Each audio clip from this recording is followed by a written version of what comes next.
Nelson Gonzalez.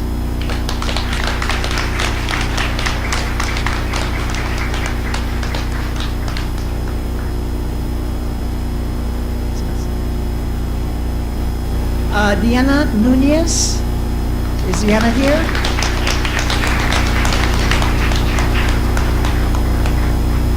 Giovanni Resendez. And then last year's recipients who will receive their awards at a later date are Leslie DePauli,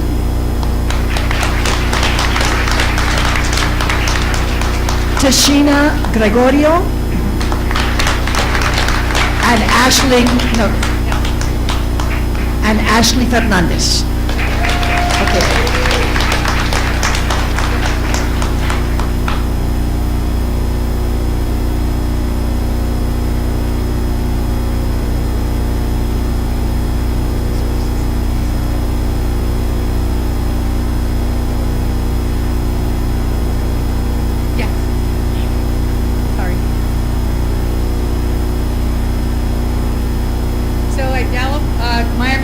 They're having senior night, and they'll have an additional recognition over there with other certificates and awards.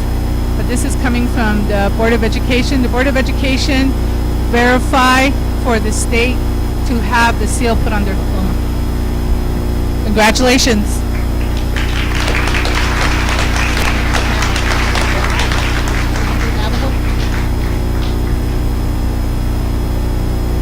Okay, we'll now present the Navajo Nation Proficiency Seal. And the Navajo Nation is a in-person board interview, and there's criteria for opinion, for definition, for expository speech, and it has to be all in Navajo. No English interjections. And so we're proud to have our two teachers present their award to their students at Maya Mira.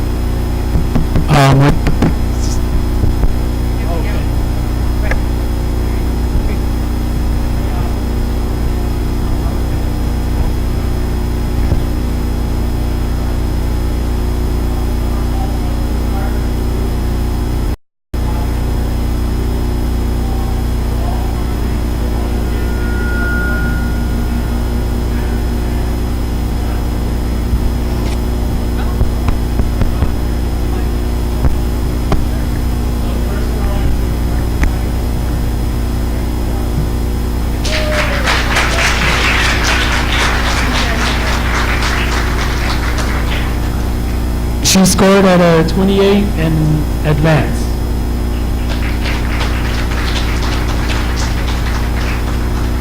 I also have some students at the high school tonight that will be receiving plaques for doing well on the ODLA's tests.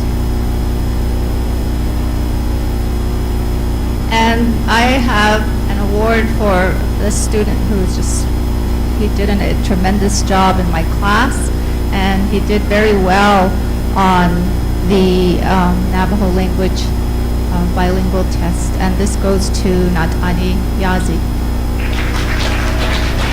And he received a 27 with an advanced score.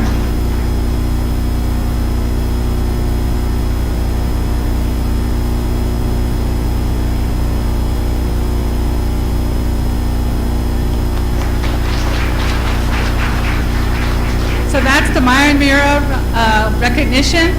Thank you.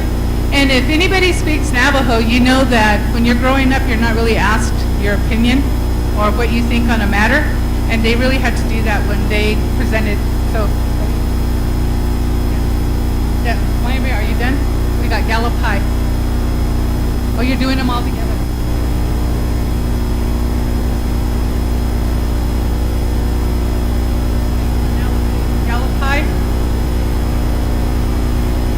Okay, Terrence Jim is from Segai. Terrence is also the Navajo Proficiency. He scored a 29. I'm not sure he made it here from Segai. Is he here? Yay! Come on up, Terrence! All right.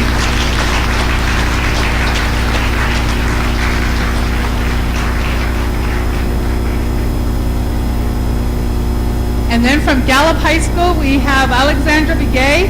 She scored one of the highest points of 30 on the Navajo proficiency.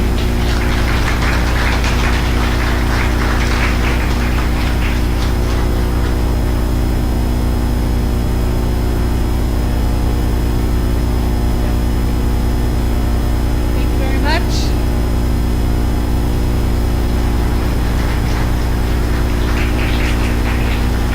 Okay, if you for a bit and you sat back down, please come up for a whole group picture, please. Next year, we hope to double the numbers. Okay.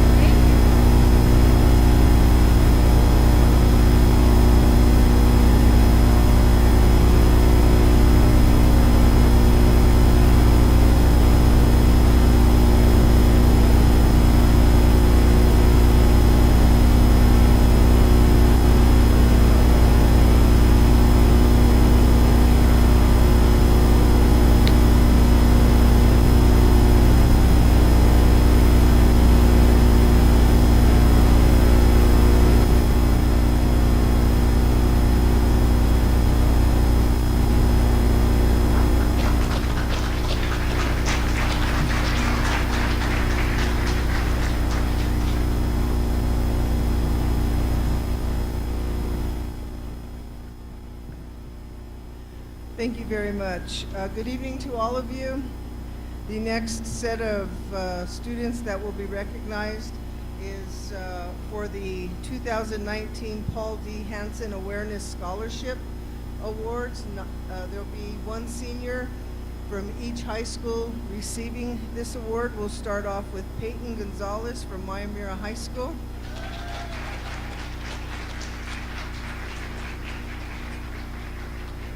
These are $1,000 scholarships to any school of their choice.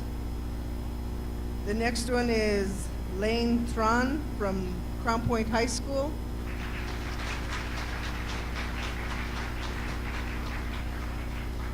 Mesh Williams from Gallup High School.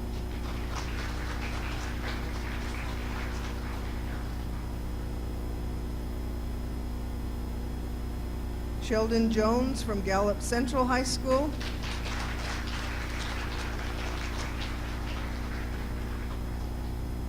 Crystal Martin from Navajo Pine High School.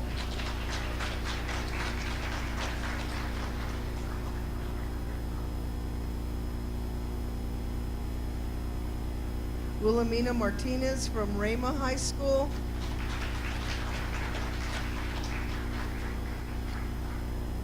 Ann Paul from Theroux High School.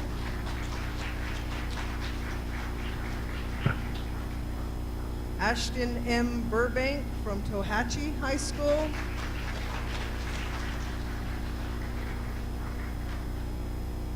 Emmett Castillo from Seagai High School.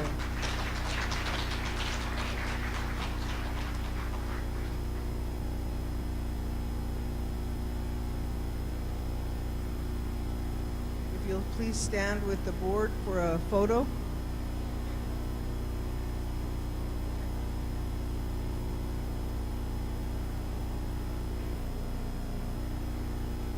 Congratulations to the Paul D. Hansen Memorial Scholarship Award winners. We remind you that the Paul Hansen tournament for this year will be on June 1st at the Fox Run Golf Course. If you're interested, please give us a call at 721-1000.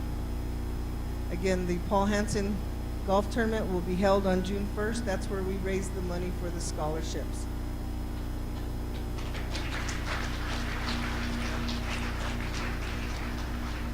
Next on our agenda this evening, we have the Skills USA champions, the state champions, and these are our next building builders or electricians or plumbers, or all in the skills trade. So we'll go first with Joseph Manning, who was the state champion in residential electrical wiring.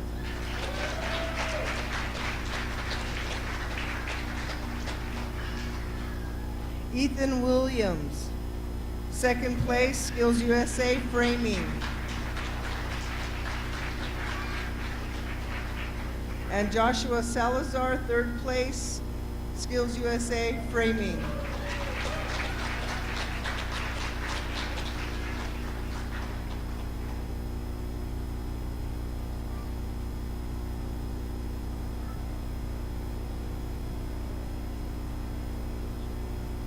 Joshua. Mr. Yoder, you're being requested up here. Thank you to their teacher, Steve Yoder.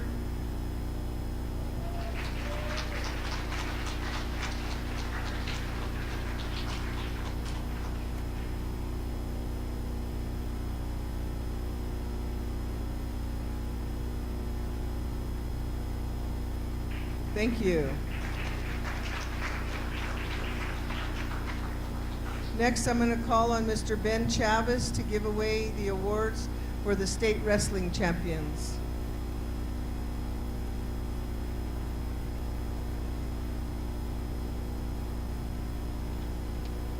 All right, good evening. Again, it's my pleasure to recognize some of the athletics programs. Tonight, specifically, we're going to be honoring some wrestling state champions and placers. So we will start with Gallup High School. If you guys will all come up, shake the board members' hands, and then stay up here for a group photo. First, boys state placer, Gallup High School, Joey Baca.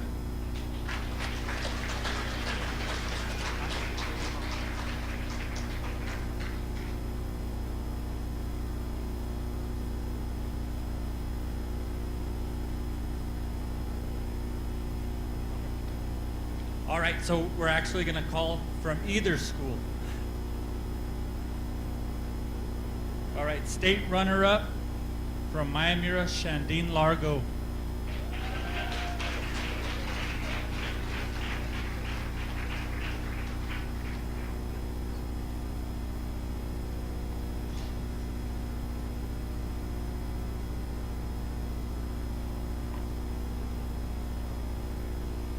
From Mayamira High School, state placer, Sean Matt Garcia.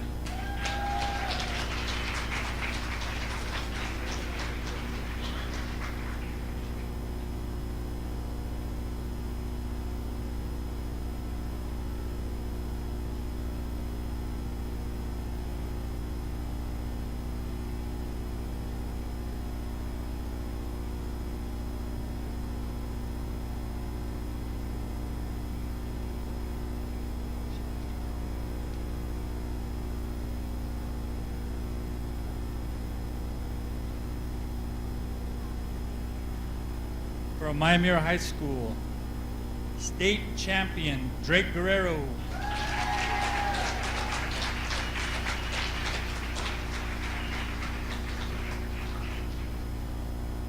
From Mayamira High School, state placer, Reese Sellers.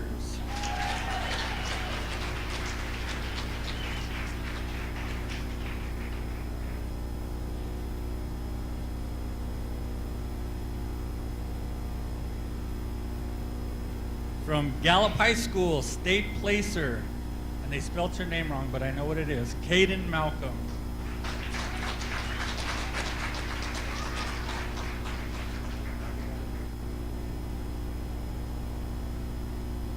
From Gallup High School, state champion, Nevaeh Young.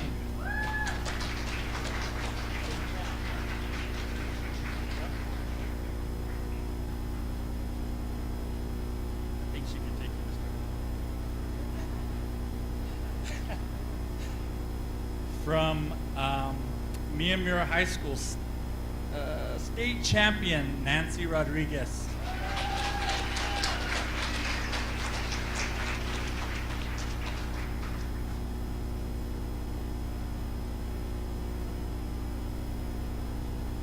Last but definitely not least, another state champion from Mayamira High School, Ely Acock.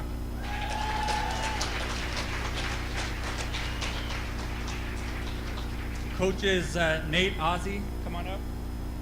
Lanny and James. Mayamira High School, Nate Sellers and Ozzie Guerrero.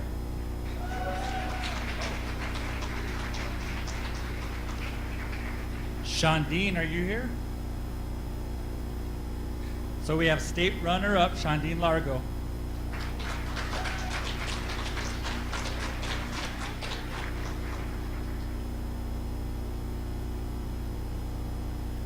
Mayamira coaches Lenny Baca and head coach James Malcolm. Gallup High School, I'm sorry.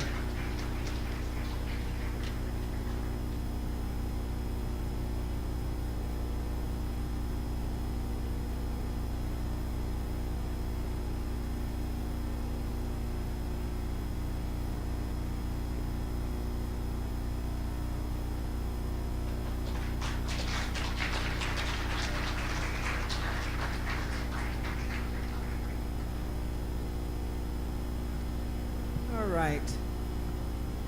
The next set of awardees come from Gallup Middle School. They have for 2 years helped with our Gallup McKinley Day initiative, where Gallup people go to Santa Fe to help push legislation and mingle with the legislators and other legislators throughout the state. For 2 years, the kids at Gallup Middle School have created artwork that we hand out to legislators every year. Last year, they created in Art 2 bookmarks, and this year, they created We the People coasters. And so we'd like to honor those middle school students who are part of the Art 2 class, Mr. Gamble's Art 2 class at Gallup Mid. First off is Brian Begay.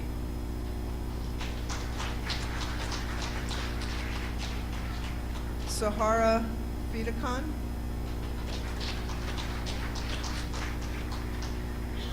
Anaya Greason.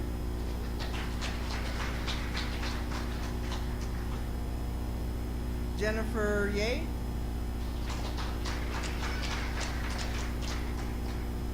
Rebecca Adcock.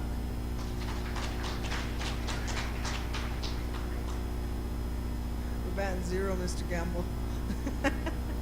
Jameson Ferguson.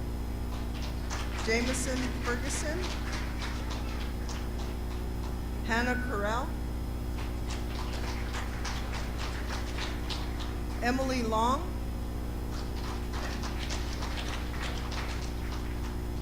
Evelyn Ketterling. Aaron Henry. Krista Setzer. Catalina Torres Estrada. Mia Granados. Kiara Salazar. Oh, yay, we got one. Yay, Kiara. Thank you for coming. Alize Garcia.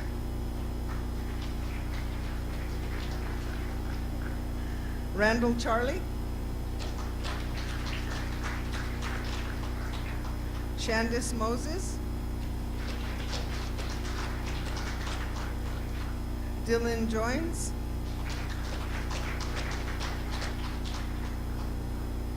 Ashanti Dunsworth.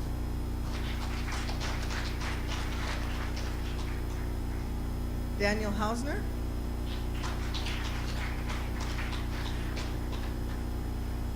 Okay. We would also like to honor their teacher who has given his time and effort. We have not only a certificate from him, but during Gallup Day, we took a state flag up and had it flown out over the state capitol, and we'd like to present that to Mr. Michael Gamble.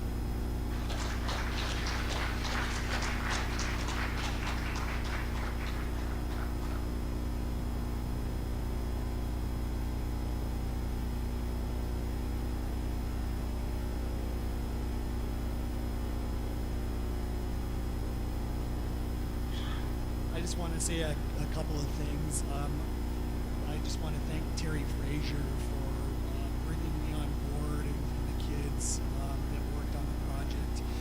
This project, there was actually about 60 to 80 kids that worked on it, and the list that she read was kind of a short list.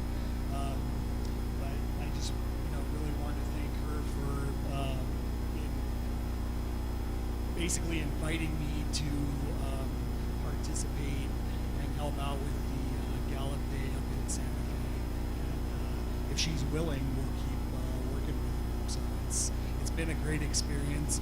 And even though most of the students that were called tonight weren't able to show up, they really had a meaningful experience with the project that was outside of the classroom.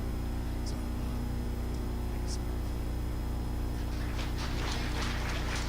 Thank you, Mr. Gamble. If we could come up and take a picture with our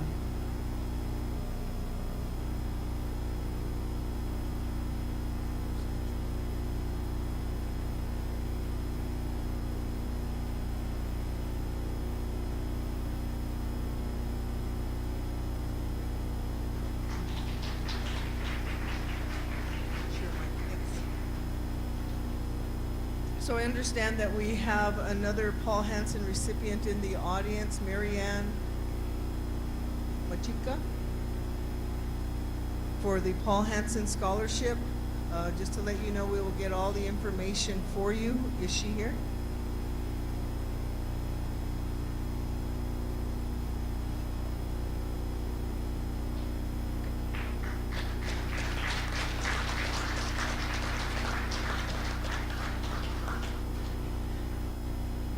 We will make sure that your certificate and information gets to you.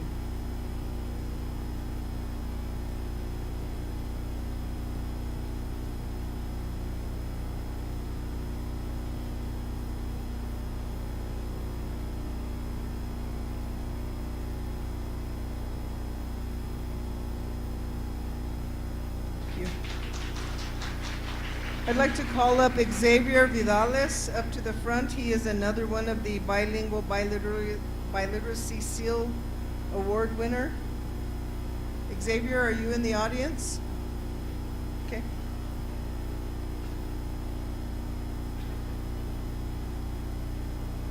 Thank you. If you would please pose for a picture with the school board.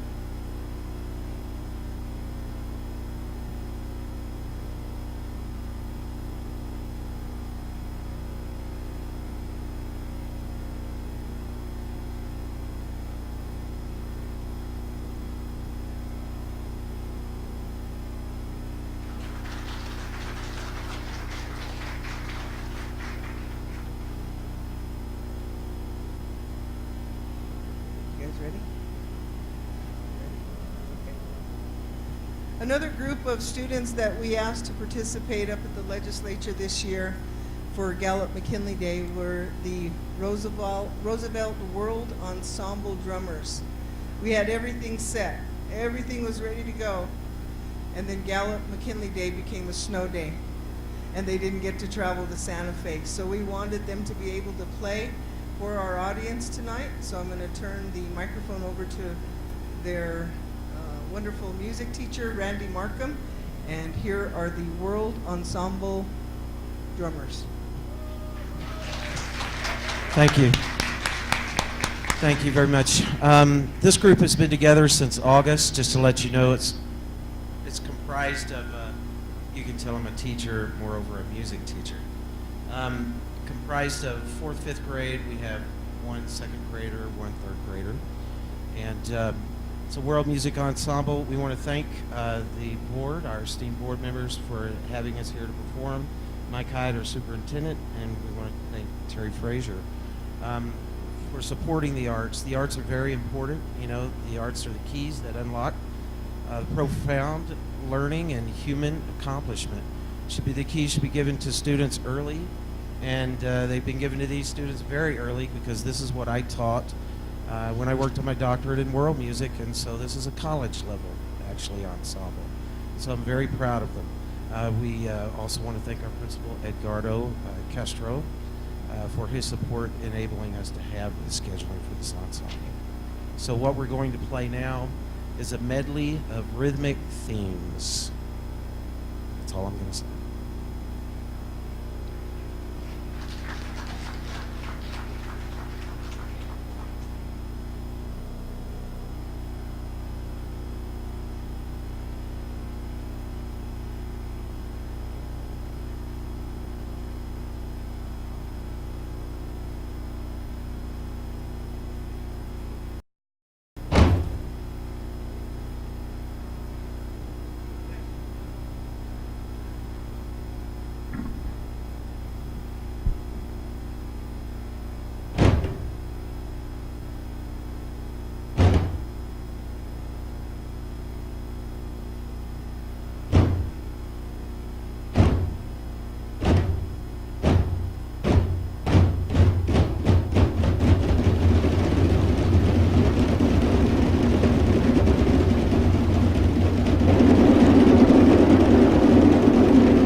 Thank you very much to the Roosevelt World Ensemble drummers. Let's give them another round of applause.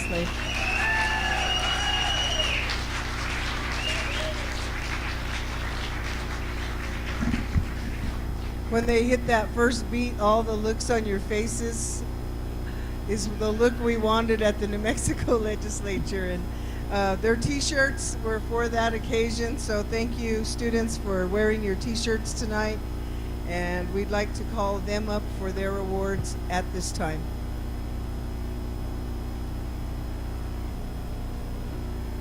Avery Espinosa.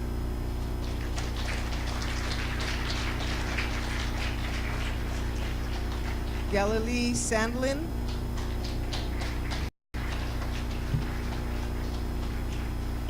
Michaela Garcia.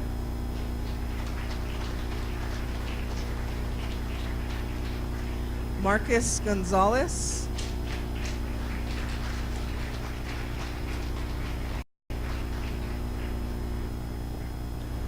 Carlos Garcia.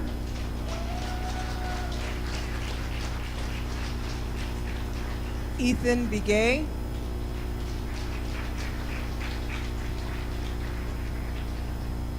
Diego Gonzalez.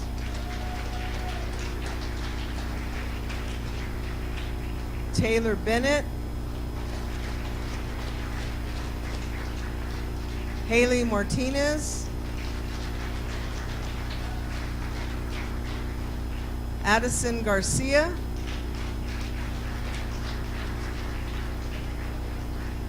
Johnny Deary.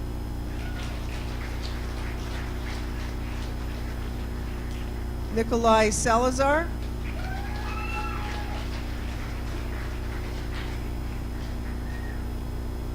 Olivia Palacios. Tyrell Francis, Lillian Bowman,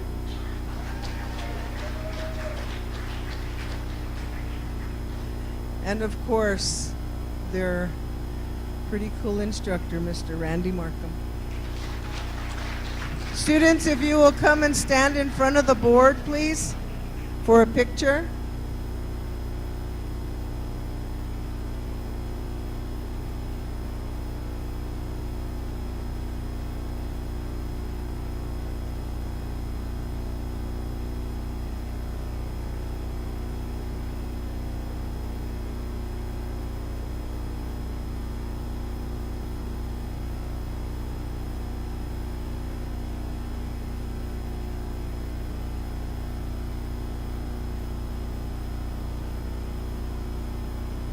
So,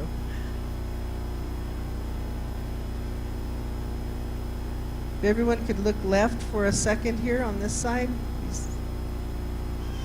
The paparazzi's on this side too. Thank you.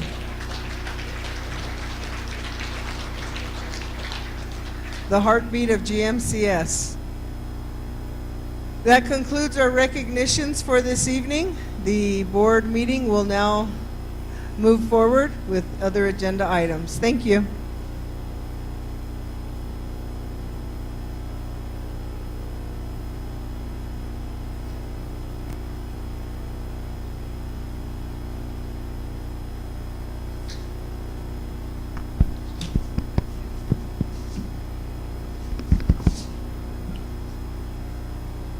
That was great, and I appreciate their participation, and I really appreciate the enthusiastic reaction from the Yeah, crowd. These kids are the awesome and chairs. just did a great job. We're sure appreciative of them. Let's give them one more round of applause. Good job, guys.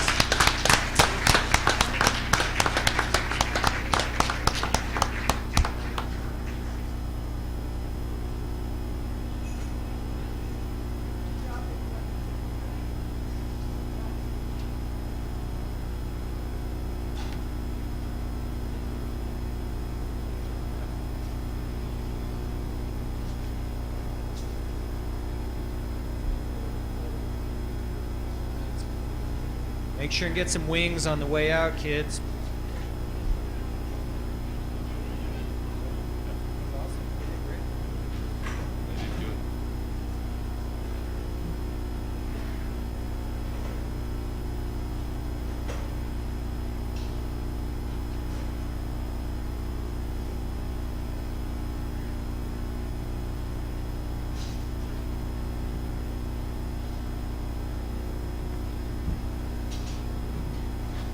We're having some technical difficulties with our air conditioning tonight, so I'd ask the remainder of you please not breathe. That way it doesn't get quite so hot in here. Let's go ahead, ladies and gentlemen of the board, let's get started. Back up with our meeting to number 3, approval of the minutes from April 8th, 2019. I would like to make a motion, we approve the minutes of April 8th, 2019. Okay, do we have a second? I'll second. Second, are there any questions or anything about the minutes also as we, before we vote on it? Okay, Joan, roll call please on that. Mr. Mitchell? Yes. Miss Manuelito? Yes. Mr. Shaw? Yes. Mr. Martinson? Yes. The next item is number 4, approval of consent agenda items 4A, 4B, and 4C. Are there any questions about any of these items before we go on? I'd like to go ahead and motion for approval. Thank you, Ms. Manuelito. Do we have a second? Second. Mr. Shaw, second. Roll call, please, Joan. Mr. Mitchell? Yes. Miss Manuelito? Yes. Mr. Shaw? Yes. Mr. Mortensen? Yes. We'll clip and right along here. Move down to number 5A, public comment. We have 2 public comments for this evening. We'll start with Yvonne Silago, please. It looks like we have you down for 3 minutes. Go ahead right there. Just clip the microphone to on. There we go. Good. You hear me? Perfect. Go ahead. The floor is Okay. yours. Okay, good evening, everyone. I'm here for the Navajo Nation police officers that live in Tallahatchie housing and Through housing. Sorry. A couple months ago, I believe in March, we got a notice to relinquish our residence there. And as you know, housing is very hard to come by, especially in last year. Officer Billy and Officer Larkin that live here in the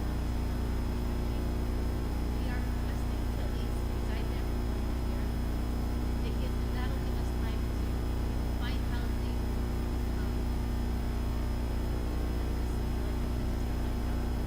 we have been trying to look for housing both for my family and her family. It is very hard. There's waiting lists in the Gallup area. It takes time to get a home site lease. It takes time to get funding to get a house built.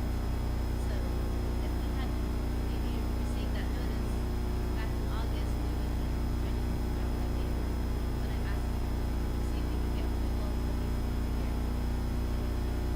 Request our housing. It is very big help. But Officer Largo volunteers his time during basketball games. He'll go on patrol, make sure we keep it around the high school. He'll go driving through the housing with his lights on, looking, make sure the housing is safe. He also checks on the bus drivers when they come back late. It's Judy and Bertha. They're the main activity drivers for through high school. So I'm asking to see if we can get approval to at least reside 1 more year in the housing. That way, we have a year to find our house. And I would like to stay in through housing also, not housing, but through area. I also am employed with GMCS as a cross-country coach, baby basketball coach, and track assistant coach. I am also an employee. I'm also trying to finish off my teaching degree. I have about 2 more years left to finish off my teaching degree, which I would like to stay in through also. This is why I'm here, to see if we can get approval for That's it. Thank you for your comment. Thank Appreciate you. it. The next person we have that came in before the deadline is Andrea Thomas. It says 7 to 8 minutes here, but we'll give you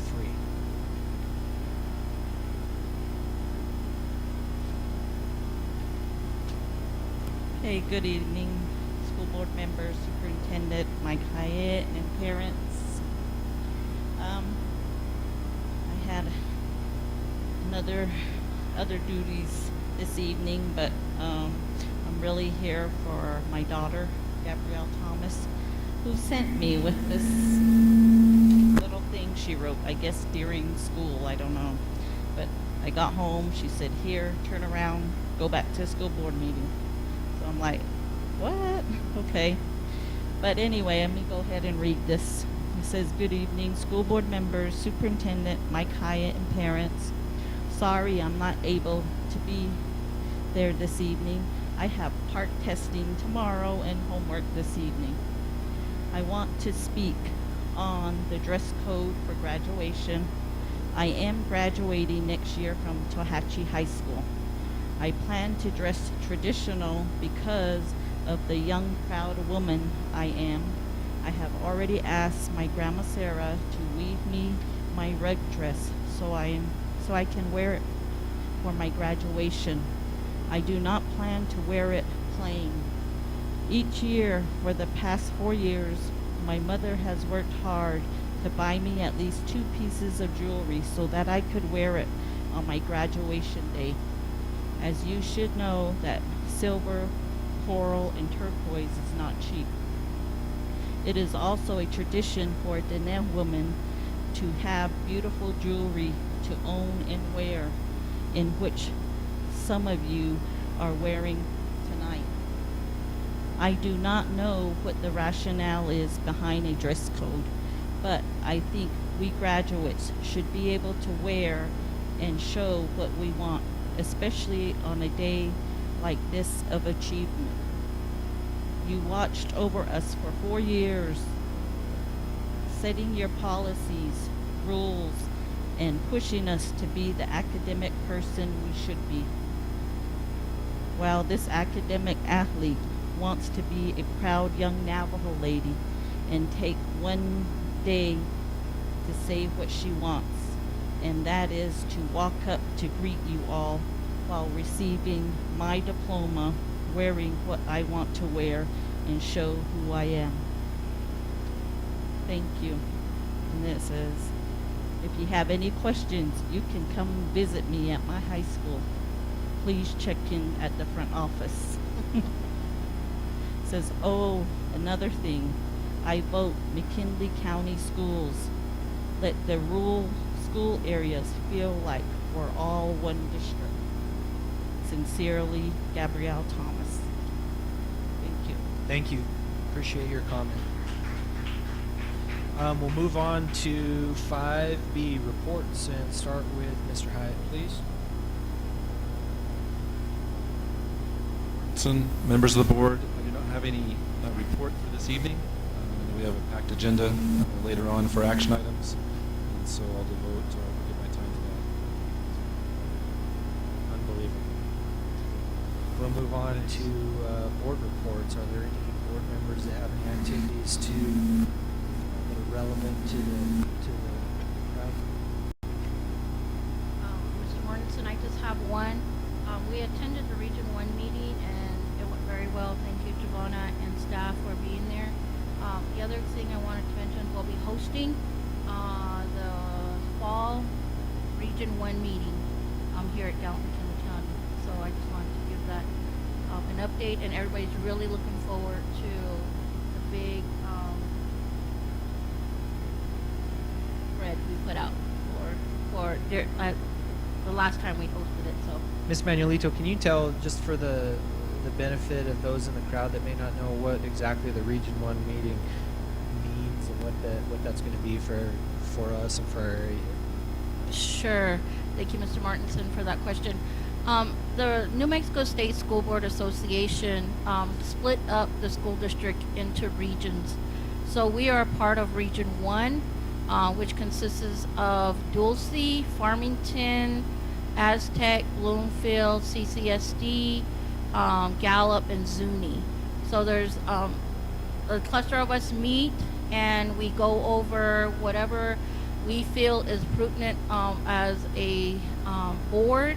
And this past meeting, we did the Yazi Martinez lawsuit, and then also the impact aid monies, because those are the two that affect most of our Region 1 board members. We're very fortunate this year that we do have a lot of members that do come out to the Region 1 meetings. Myself, I sit as president for the Region 1. Stephanie Vicente is the vice president, and Christina Aspa is the secretary from CCSD. Can you tell us if there's anything specific for in the fall time when it's here, like what, if folks want to come and just watch or be a spectator or something, what they can expect to see specifically maybe, or do they not have the agenda yet for that meeting? We don't. There's going to be a list that will be provided on what training will be developed, and then if there's a different topic that we would like to discuss.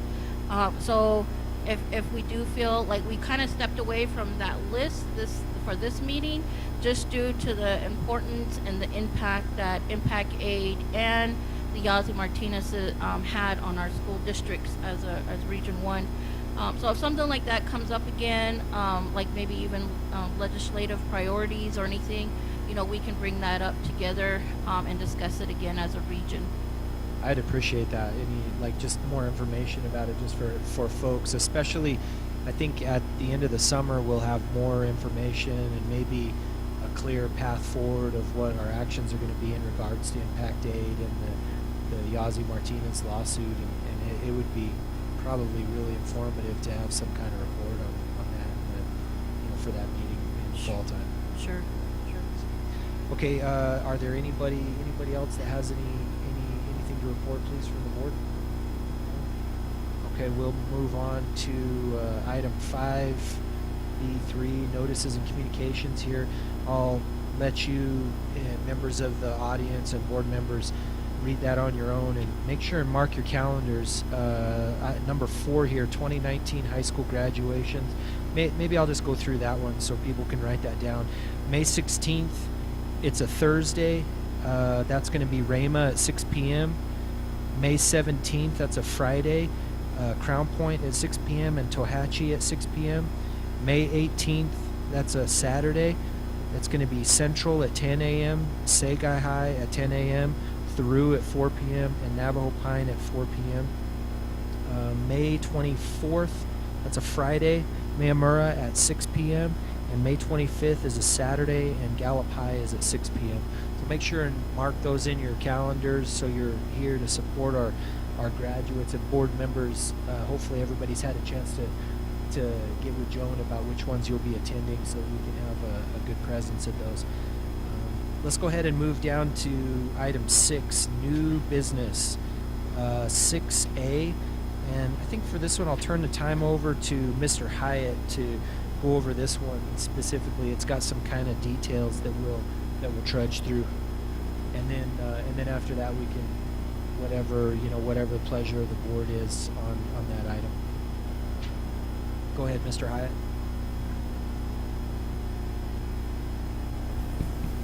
Mr. Mortensen, members of the board, President Long had asked that we call in to him at 7 o'clock, and so he's been added conversation.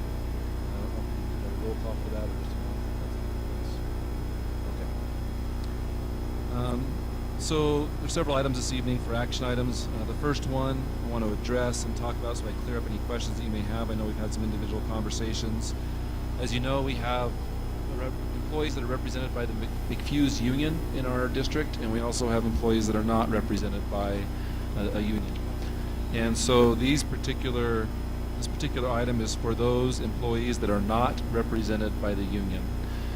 We have tentatively agreed on several items with the union, and they are meeting this Saturday to vote on those items. As a result, I'm hoping to have a special meeting early next week where hopefully if things went as planned, you'll have items to approve as far as the negotiated items with the union. Again, these are not having to do with those items. One of the things we've been trying to do as a district, and I think we've been pretty successful, is our efficiency of operations, and being able to support new initiatives with funding. And as a result of that efficiency, over the last 3 to 4 years, we have dramatically increased pay and benefits for employees in our district, more than any other district actually in the state of New Mexico. This year, again, looking at our funding, we have the opportunity to continue to look for ways in which we can be competitive with other districts. There are some districts that may pay less but have better benefits, vice versa. And we're trying to find that sweet spot where we can stay competitive so that we can attract employees across the district. But tonight we're specifically talking about administration, secretaries, and other support staff not covered by the CBA. So the items that we're bringing to you for approval, one of them is there's a state mandated 6% raise. As we look at funding, with the new funding coming in, I need another microphone, things was cutting out. We feel comfortable with doing a 6.5% raise, which is a 0.5% greater than the state mandated raise.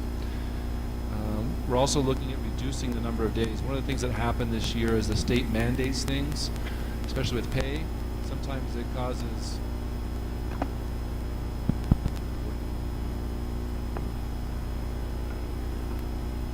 we're getting a new microphone system, just so you know, especially after tonight again. One of the things we're trying to do is be competitive, and so one of the things that happens with pay is when they increase pay for certain employees, then if you're not careful, the employee is making more than the supervisor. So we had to adjust some things to try to make sure that somebody that's overseeing somebody is making more, at least per hour, than the person that they're supervising. And so that, coupled with many districts are approximately this number of days for 12-month employees, we are asking that the board approve a 230-day contract for all 12-month employees that are not covered by the CBA. In addition to that, some districts range anywhere from a 7-hour workday to a 8-hour workday across the state, and so we are asking that 12 12-month employees moved to a 7.5-hour workday. And we fluctuated with that over the years with different employees, whether it's a 7 or 7.5 or 7.75 or an 8-hour workday. And then also I have provided you this afternoon or early this morning, I think it was, or close to, some addenda. Every year we have the board look at and approve addenda, or sometimes they're called stipends in the district, for those who don't know what an addenda is. And these are the different amounts that are for such things as athletic coaching, rural addenda, I mean not rural addenda, but addenda for employees that live further away from the city, all the way to our clubs, sponsors. There's a host of different items.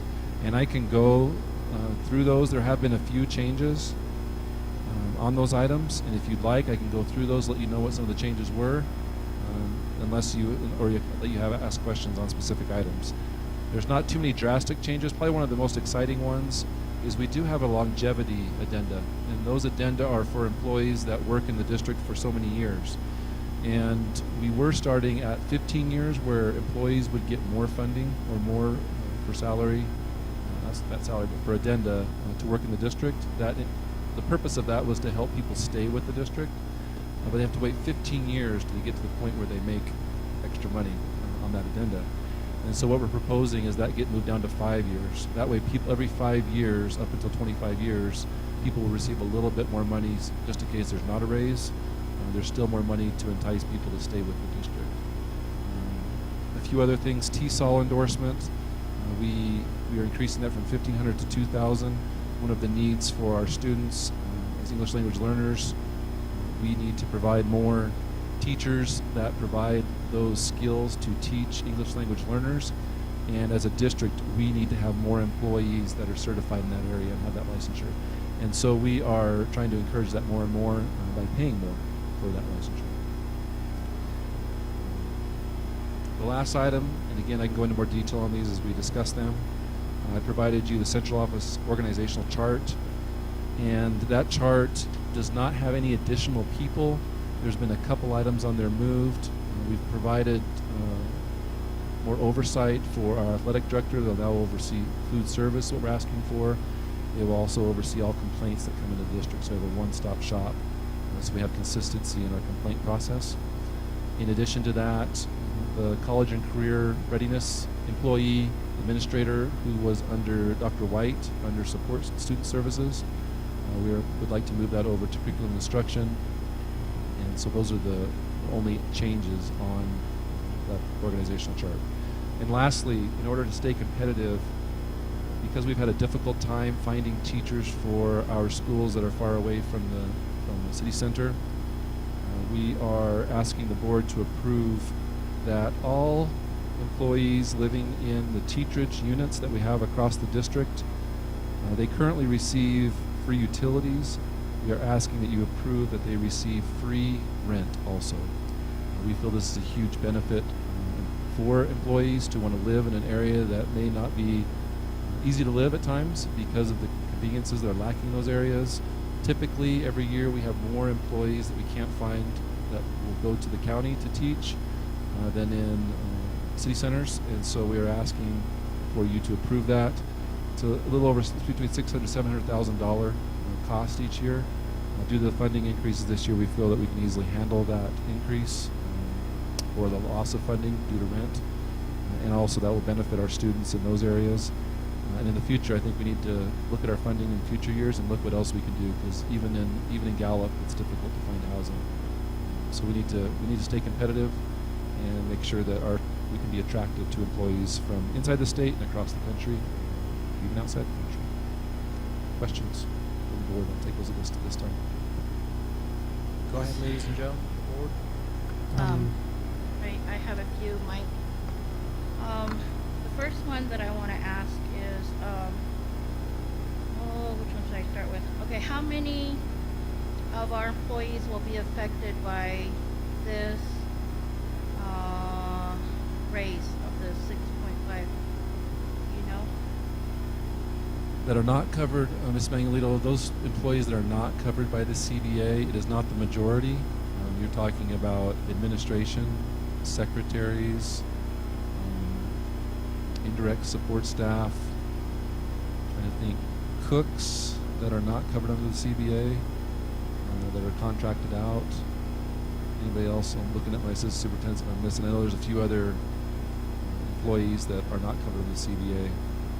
The homeschool liaisons is another one that's not covered under the CBA. I believe that pretty much covers it.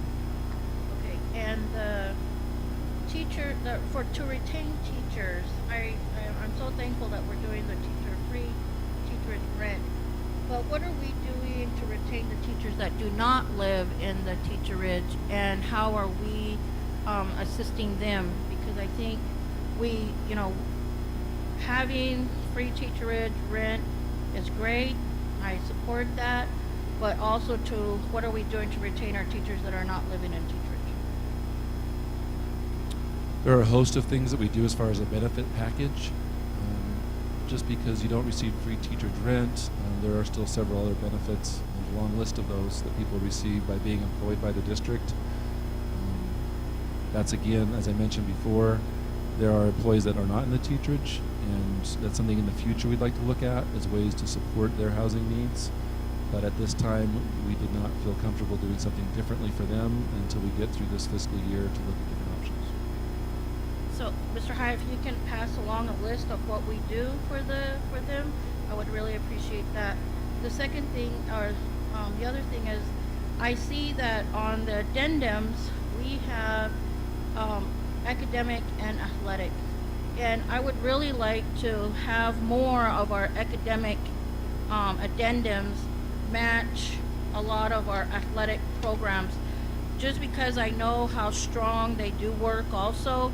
Some of them, I mean, we're looking at 7,000, 5,000, 2,500, and then versus 700, 1,000.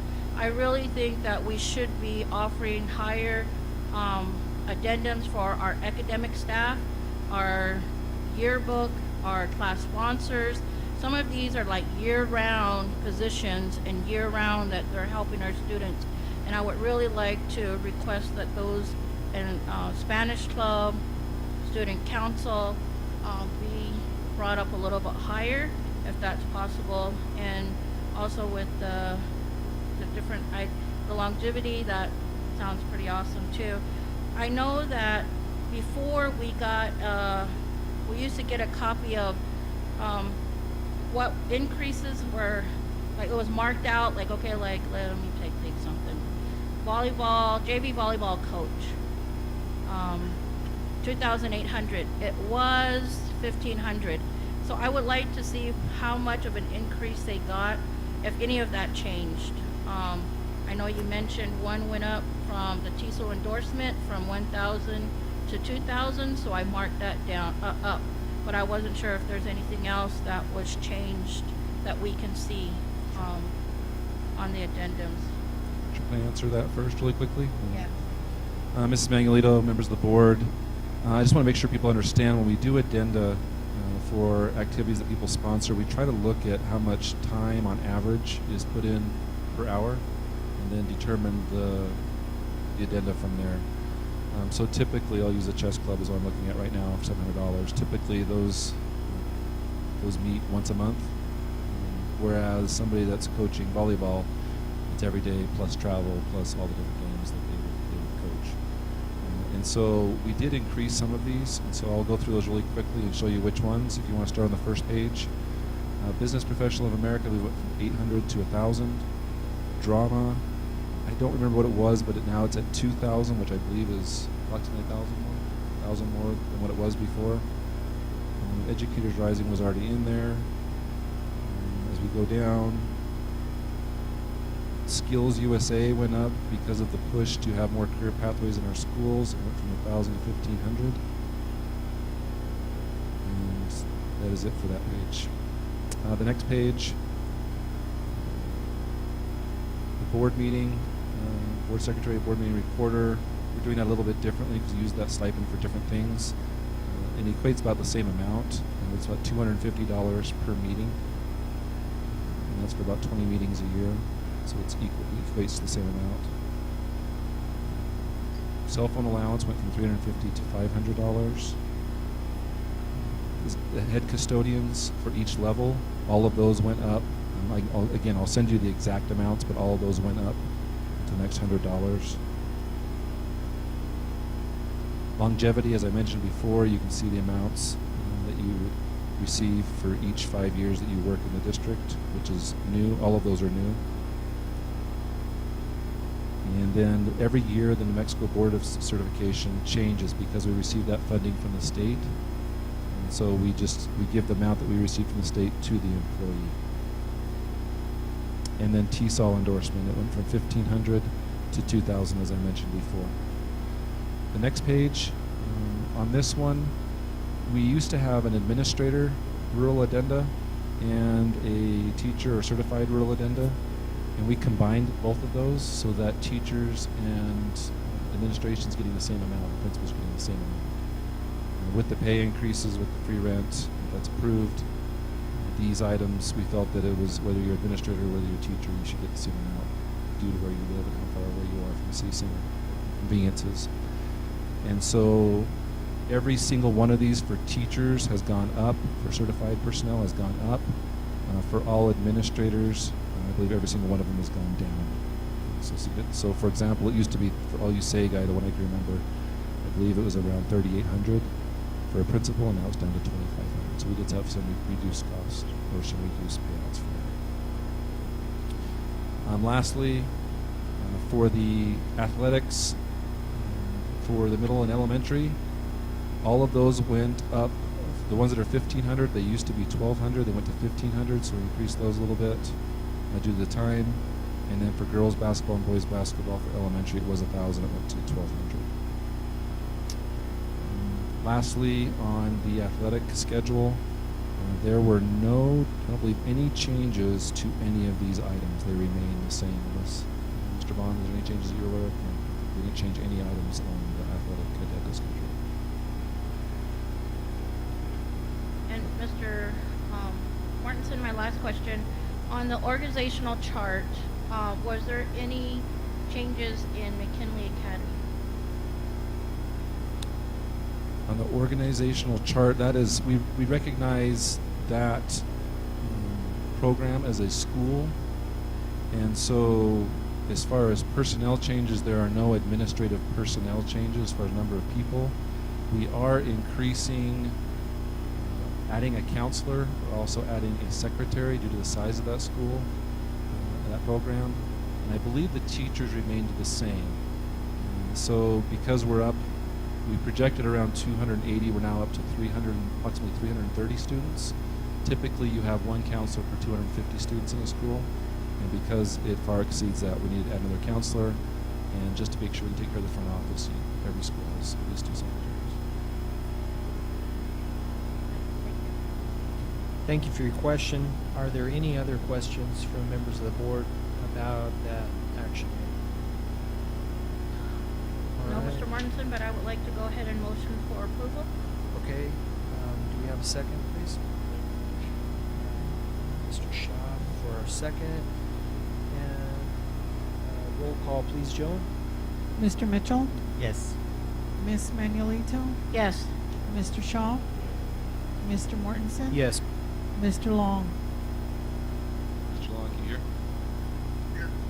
The vote for the increase on the non-CBA items, yea or nay?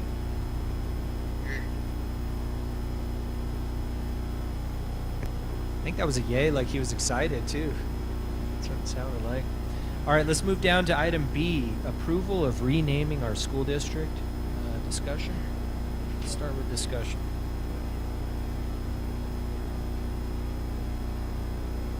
Okay. Are there any other questions or discussion items on that? Yes, I just wanted to know if we got the survey back and how the results of that survey were. Sure.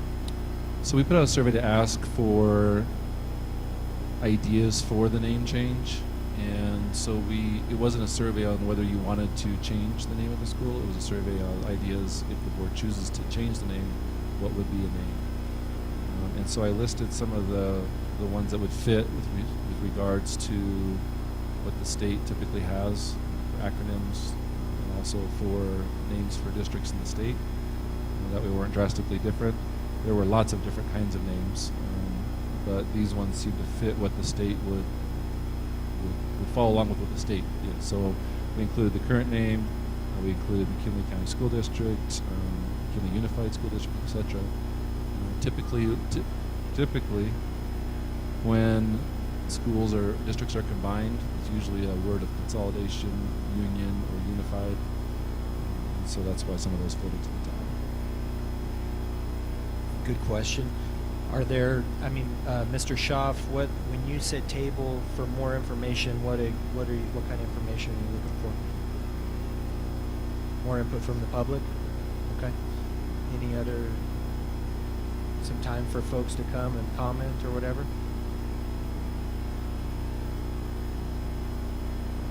I had an idea that I didn't see on there is we're getting jammed out of our impact aid school district.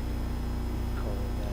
I don't know what the acronym for that would be. There's probably some not as friendly names we Yeah. could probably name that, but I just remind the board, as I mentioned last time, we are already looking at some rebranding for the district. In order to accomplish that before next year, we need to know a name as soon as possible. It's going to be changed or it's going to remain the same. That's all I. So is there a way that we can get maybe the top three? I listed the top. I listed the top four. So the top four, you said the They're same listed in McKinley- your board Oh. packet. You can pull it up. There's one I'm missing. Yeah. We've got McKinley County School District, McKinley Unified School District, McKinley Consolidated School District, and Gallup McKinley County Schools. Wow. So that would be, I guess, leaving it the same minus the hyphen. There's supposed to be a hyphen, but I know it's sometimes in and sometimes isn't in there. Officially, it's a hyphen between Gallup. So at this point, the only motion we have on the table is to table this so that we can get a little more public comment. Probably, I would say, if we do that, I would want to modify the action item or the motion to be something so we do take action at the next meeting. Okay. Are there any If I other? might ask, if we do that as a special meeting, we're hoping is early next week, union ratifies the tentatively agreed items on Saturday.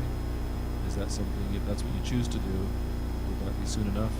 So I think my question is, how long I've seen this all over the place. I've seen it through social media. I've seen it on our website. I've seen it heard on the radio. I just want to know I think how much time?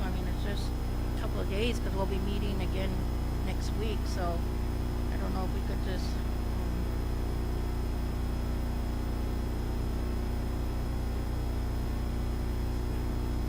The next scheduled board meeting? In a couple of 2 weeks or whatever it is? It's 3 weeks for the next meeting. The special meeting, hopefully, it's in a week. How bad would that jam up our rebranding efforts, Mr. Hyatt? We won't have as much stuff done by the start of the school year. Currently, we're looking at such things as logo, the logo for the vehicles, all those different kinds of things. Mr. before school Mortensen? starts. Yes, sir. Um, Yes, sir. I believe that at our last board meeting, we did we were going to bring this up into this meeting, was the name change. Right. So we've given it that much time. I think within the time we should have already received any comments from people or any concerns, or we should have already heard feedback. I honestly feel that we're more than capable of making a decision. Okay. The only feedback I've heard was from the young lady earlier this evening. Is the only feedback I've heard, especially public feedback. And so, I think that's the only one I've heard. I could certainly second Mr. Schaaf's motion on that to push it to the next school board meeting. But I just want to make sure. It's something that has a lasting impression, and it is.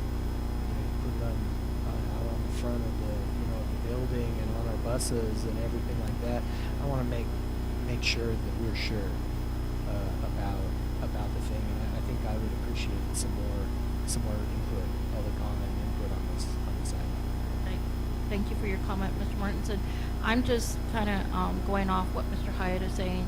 You would rather put this on the next special meeting or the next board meeting, Mr. Hyatt? What is your recommendation? My recommendation is to do as soon as possible. I'll let the board decide what soon enough is. Last time we did talk about this meeting, that's why we did the work to find out what the possibilities could be. But really, it's up to you. Either way, we just need to know so that we can move forward with rebuilding. I agree with that. I mean, I really think that, you know, the logo is already being worked on, and when the logo is ready, we need to have the name ready and be ready to go with everything all together.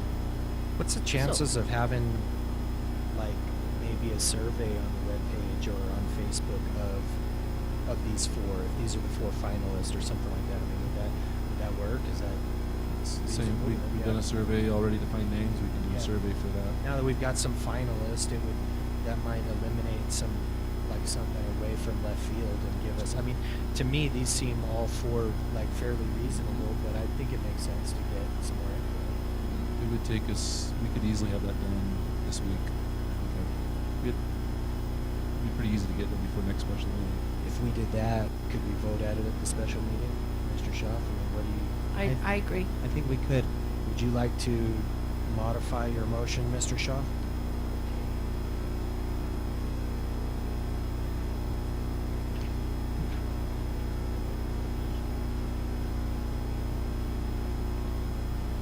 Be voted on based on a survey, right? Is that correct?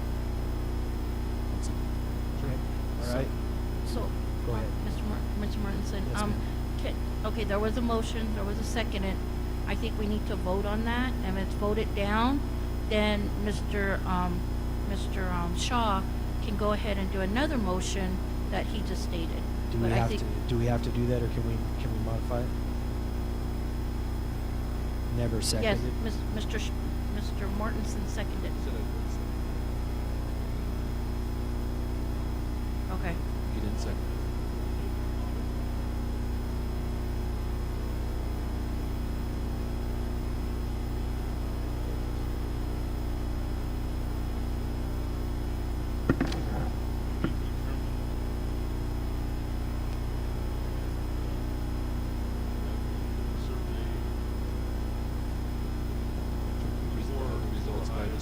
Survey results there. Do we have a second for that one? I guess that kind of, we skipped a little step there, but do we have a second on that motion? I'll second. Okay.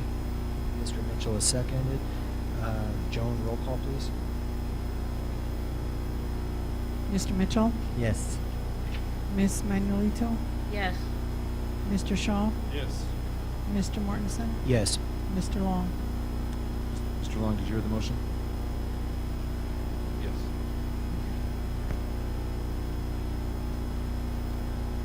All right, C, approval of GMCS Board of Education pursuing establishing itself as the Indian Education Committee for GMCS and to establish a parent advisory committee to continue to maximize parental involvement in the JOM program.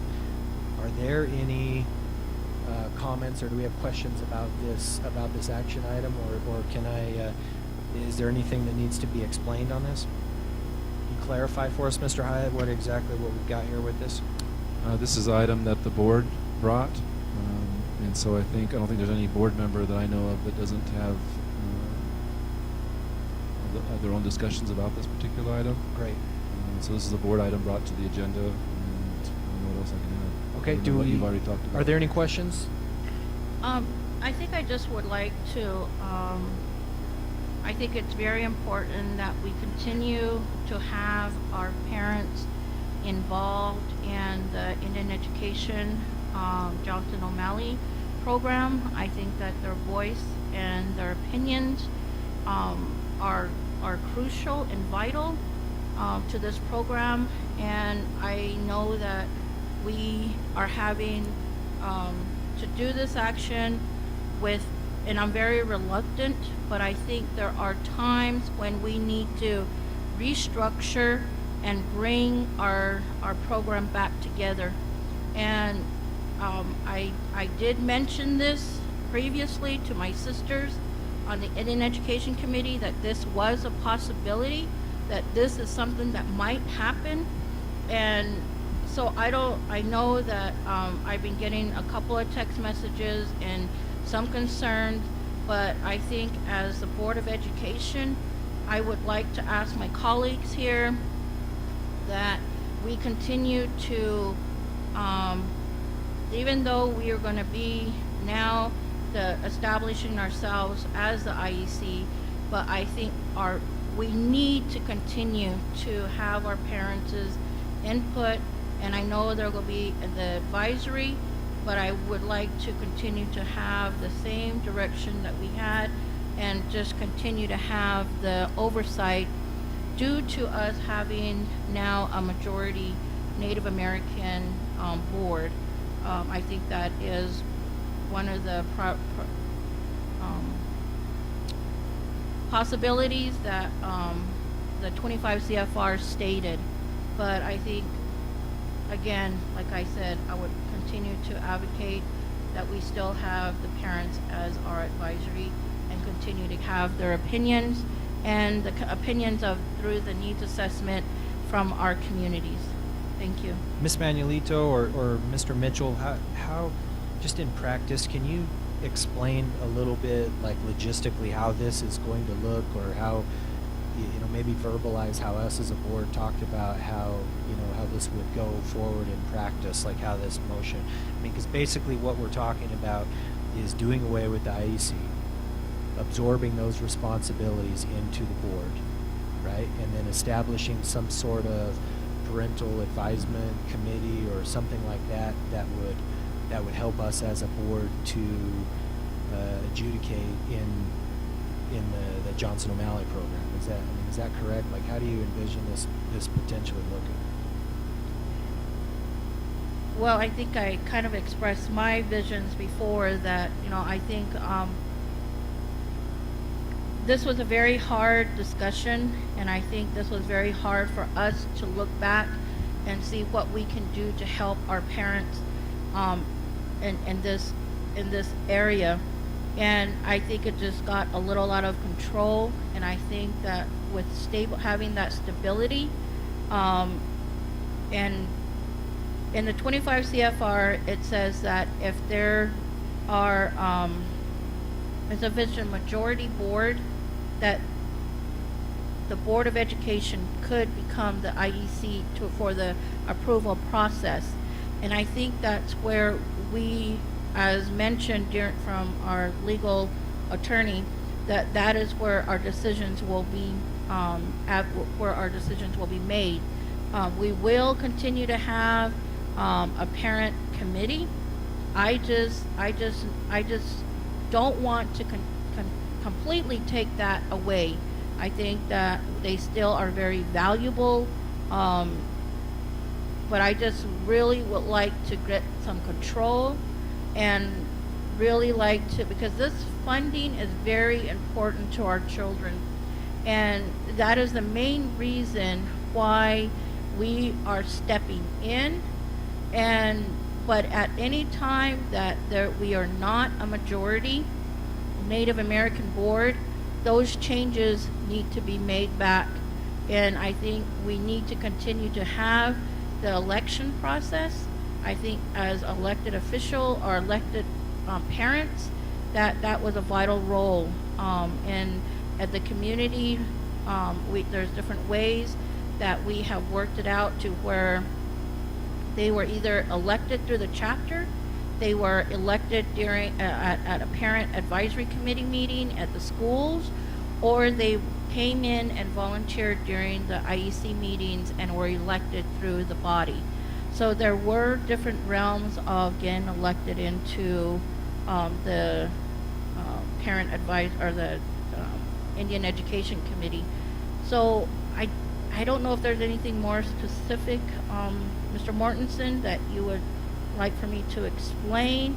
I think the needs assessment is going to continue as we've had it before, to continue to reach out to get the committee's input. And I think we do have Carmen here, and we also have a member of the Navajo Nation, Johnson O'Malley, also here too, if they would elaborate a little more.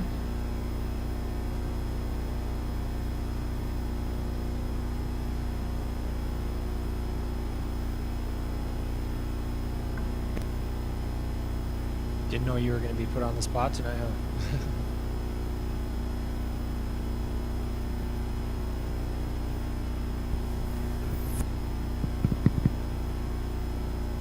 Just for clarification, Ms. Manuelito, Mr. Mortensen and board members, Mr. Hyatt, just for clarification, if I understood this correctly, you want me to elaborate more in terms of the role of the PAC that you are asking?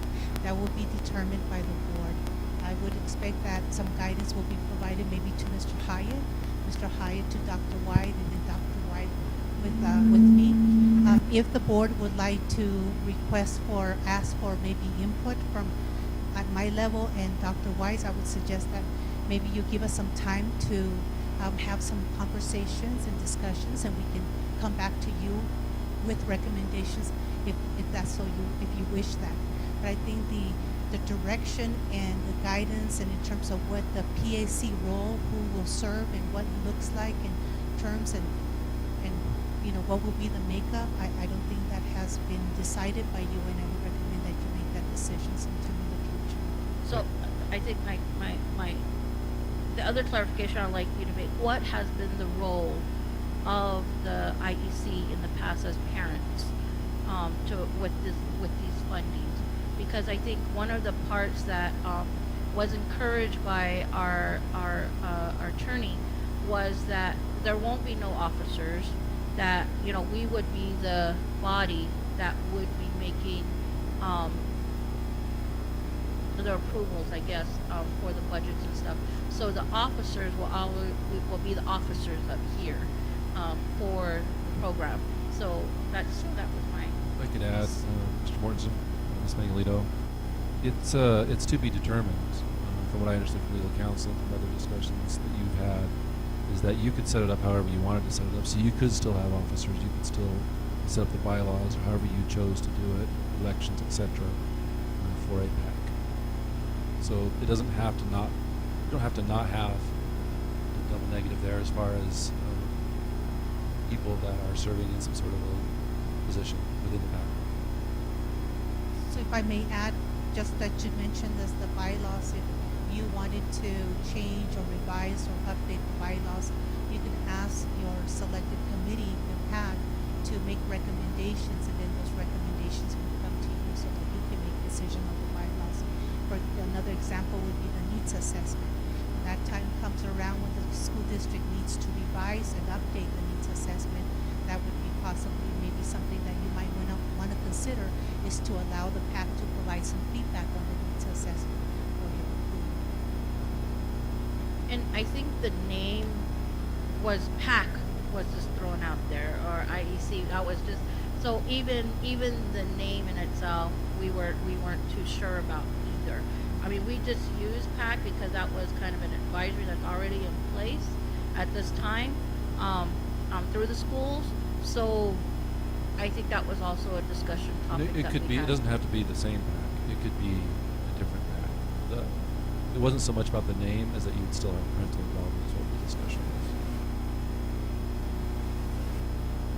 All right, great, thank you. Are there any other comments or explanations? I just want to make sure that folks are aware of what the spirit behind the movement is. I think we can have somebody from the Navajo Nation. Go ahead, please.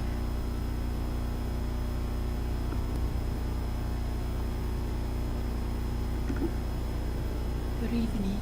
My name is Alice J. Benali, Senior Education Specialist with Johnson Mountain Program. I'm delegate on behalf of Eleanor G. Thomas, our program manager. She's on travel out of state. And this was one of the issues that was brought to our attention at GOM Central Office. Due to previous issues, concerns of the IEC activities, we had tried to stay neutral as much as we can. but for the sake of our parents, our communities, our students, the bottom line is service delivery. How can we, as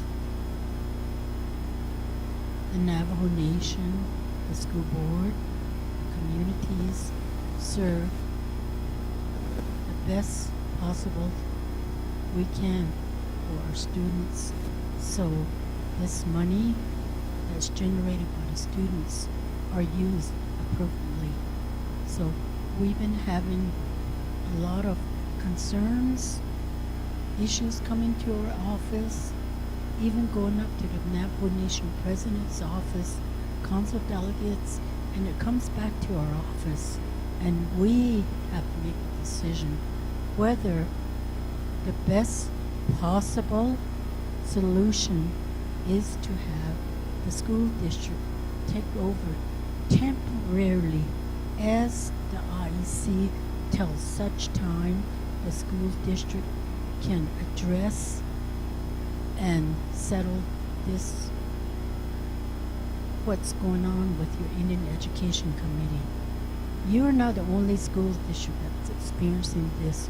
We had problems with other school districts, and they had to rely to giving the authority back to the school boards to be the IEC temporarily until such time issues are addressed, until such time the concerns are addressed, and both sides of whoever is, I don't know how to say, one side's over here, one side's over here, until you come together to make one consensus decision for the sake of our children, our Native children, our Navajo children, our Zuni children, our other tribal children are the ones that are generating money for the school district.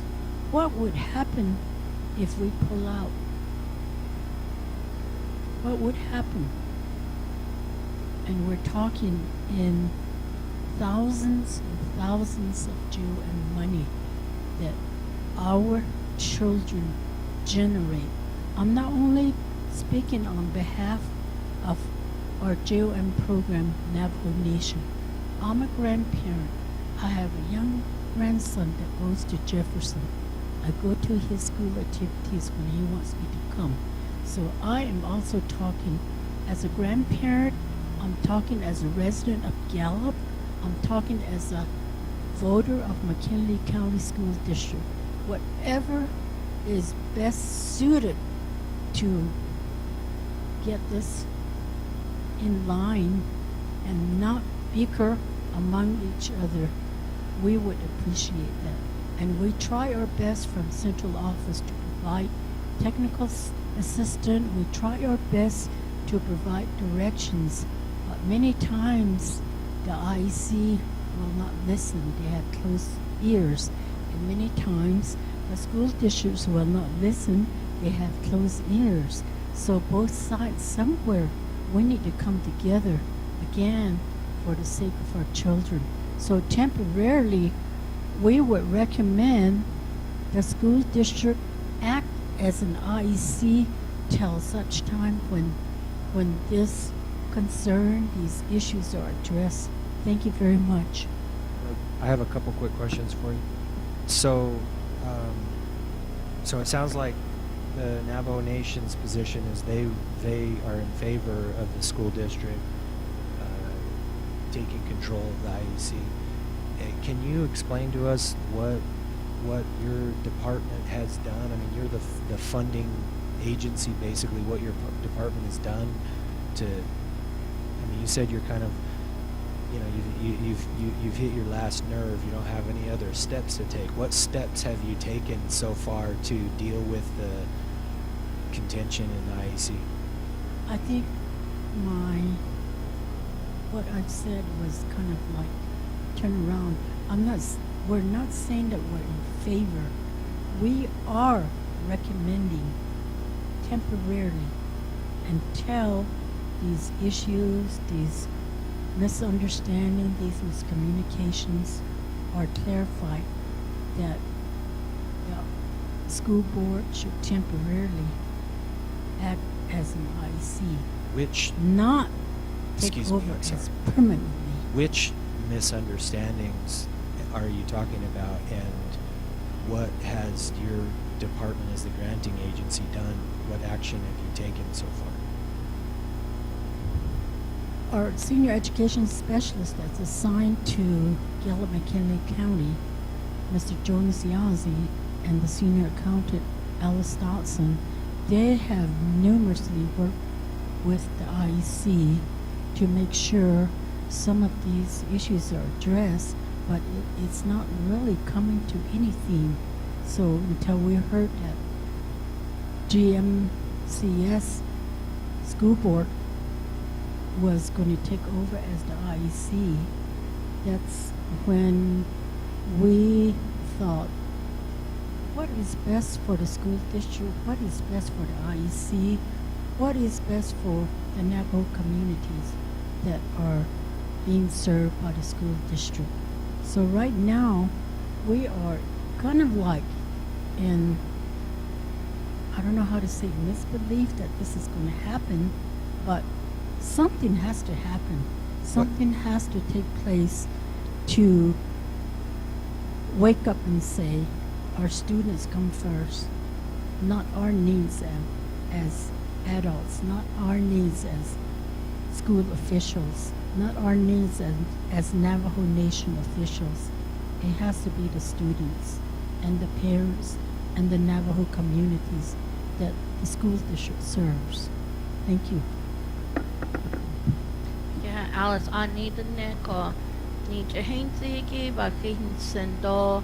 Ani kut and khas chinigi AI yisibon today keso put all bayata silke ako on it is a hard decision, but I'm thankful that we have these options, and I know it's not going to be forever, but I think we need to have that stability back for our children, and I'm thankful that our Board of Education does understand that, and that they're willing to take on the dual roles, the dual hats that we'll be doing now. But I can have Alice for explaining that to us.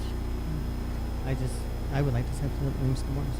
You know, I think it's very important when it comes to funding for our children that we ensure that these fundings continue, and if things are going on with in the IAC at this time that might jeopardize us receiving any of that funding, I really feel that as the board, as the Gallup McKinley County School Board, that we ensure that the funding continues no matter at what cost that we have to do in order to ensure that it does.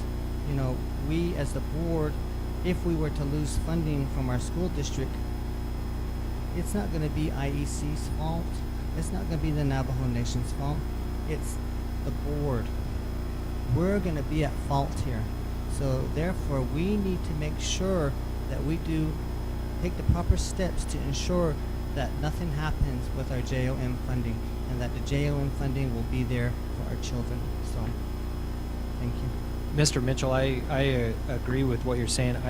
What I'm trying to get at here, if you can't tell, is we're talking about a temporary move is what the Navajo Nation is endorsing, and that implies that it will end at some point. And so I think we need, I mean, and I'm fine moving forward with this. That's not a motion yet, but I think we need to have a clear understanding of what the infractions are, a clear understanding of what the infractions are, what the tribe has done so far to try to remedy those things. They're the granting agency. They're really in charge of this. We talked about that already. It's, you know what I mean? And the third thing we got to come up with is what our plan is. If this is truly temporary and not a forever thing, then we have to say, okay, these are the measurables, and when we get to this point, then it's turned back over. And so anyways, we have to have for this temporary action, we got to have a plan. And I don't even know for sure. I was trying to root it out, trying to figure out exactly what are the infractions we're talking about specifically, and how, what are we going to really do better, or, how are we going to correct these infractions? Mr. Mortensen, I really feel that the bylaws are, to me, would be the most important thing. If we can ensure that our bylaws are set in stone and that they follow the bylaws as is, and not, go and change bylaws however they want, when they want. That's going to be the thing. And if we can go through the bylaws and make sure that our bylaws are set and for our IEC members that they need to follow. Are the bylaws not being followed currently? Well, I know that they were changing bylaws, and I think any bylaws that are being changed need to come through the board. And I think there were bylaws being changed that we never heard, or we haven't seen, or we didn't approve. So, I think that's important. They're not going to be their bylaws anymore. They're going to be our bylaws if we take this action. They already are your bylaws. They are our bylaws, yeah. The problem in all of this is that the CFR, as Mrs. Manuel mentioned, becomes complicated when you're not following the CFR and you're trying to do something outside of the federal regulations. That seems to be where the issues come up. So this item, what the board brought, is not to establish all of the parameters yet. It's just to establish becoming the IEC per 25 CFR, the federal regulations. There's obviously a lot of work after that as far as bylaws, how you establish it, what you want it to look like as a school board. Right. So as, Mr. Long is not here, but he's on the phone, but as the majority Native American folks on the board, what kind of a, the work is obviously going to have to come through you three. We need to make sure we've got buy-in from the whole board, but it's one of the things it says is the majority of the board has to be Native American, and so that implies certain things, and so we just need to make sure that we're all on board and we all understand and get what this implies. I would like to make a motion that we approve the GMCS Board of Education to pursue establishing itself as the Indian Education Committee for GMCS, and to establish a parent advisory committee to continue to maximize parental involvement in the JON program. Second. Mr. Mortensen, I would Yes, like sir. to hear from the young lady here real quick. I don't know if she's from the... I'm sorry, Mr. President, I don't mean to interrupt your motion. But, I'm sorry, there's already been, I guess, a motion and a second. So.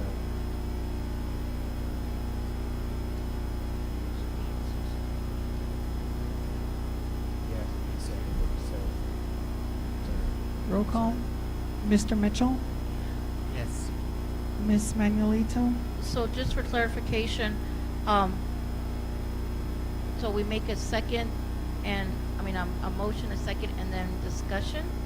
Or the discussion happens and then a motion, a second? Because it's two different ways people do it, and I'm just wanting the clarification. There's usually a discussion and then a motion and a second it, and then the vote, or a motion, a second it, discussion, and then the vote. So I was looking at my cheat sheet and I didn't have my glasses on. No, it says the motion is debatable, so it's debatable whether or not another comment is part of the debate. Yeah. So. can you guys hear me out first? Yeah, we can allow. Go ahead, please. Thank you, Mr. President. I appreciate it. Mr. Superintendent and members of the board, I thank you for the time, Joan. As the IUC Vice President, I come before you that our committee is not perfect. We do have flaws. Every committee has flaws, no matter where you go. Some people like to work with people, some other people don't. But in this certain situation, we face a different kind of challenge with administration. And with Navajo Nation and with these, with the thing that has been brought onto your agenda, with all due respect, sir, and members of the board, Mr. Superintendent, why didn't anybody come to our meeting and suggest that this is what was going to happen? Because, we do need some help. We do need some advice on how to clarify this. Once you have a bad egg, it kind of infects everybody else. So see, and with that, as a vice president, we're trying to get our committee back under control. And if we can have your assistance to restructure, that would be a positive. Because once you take over, members of the board and Mr. Superintendent, are you all going to attend the chapter meetings? Are you going to go out to the public? Because that's what we do. We attend the chapter meetings. We are the front runners to the parents out there that you don't see here on your meetings every night, on the meetings that you guys have. We're the front runners at the school when there's a problem. We're the front runners of not only the chapter houses, but wherever we go, parents come to us with their concerns, with their problems within the school district. So my question is, if this is going to be established, is that what you're going to do, is go to the chapter houses? Are you going to be the front runners to go to the public? And a lot of our people speak their native language, speak Zuni, speak Hopi, speak Navajo, and there's only 3. So my question to you also is, how are you going to establish when you have such a big school district? You have people from Saigai, from Rama, from Tuhatchee, and then within the school zone. Because it was brought up tonight that, the outside school needs to be treated like the inside district. And that's a main quality that we fight for, not to leave the outside schools out there, but to make them our first priority before we hit the Gallup district. Because they're the ones that are furthest from Gallup. So we make their priority our first priority because they're so far out. Is that something that you're going to do and take into consideration? Or is it just going to be a motion to where we have control? Because that's not ours. Our main focus is our children. Because every one of my members, every one of my officers, their children attend McKinley County schools. That's why it hits home. And I can tell you that we're not perfect. But like I said, if we have your help to restructure this and get rid of the flaws that are within our committee, we'll be different. It'll be different. Because now the challenges that we face within just 1 year, we face these because of numerous complaints from a certain individual. See, and for us, we go by a code of conduct. We go by our bylaws.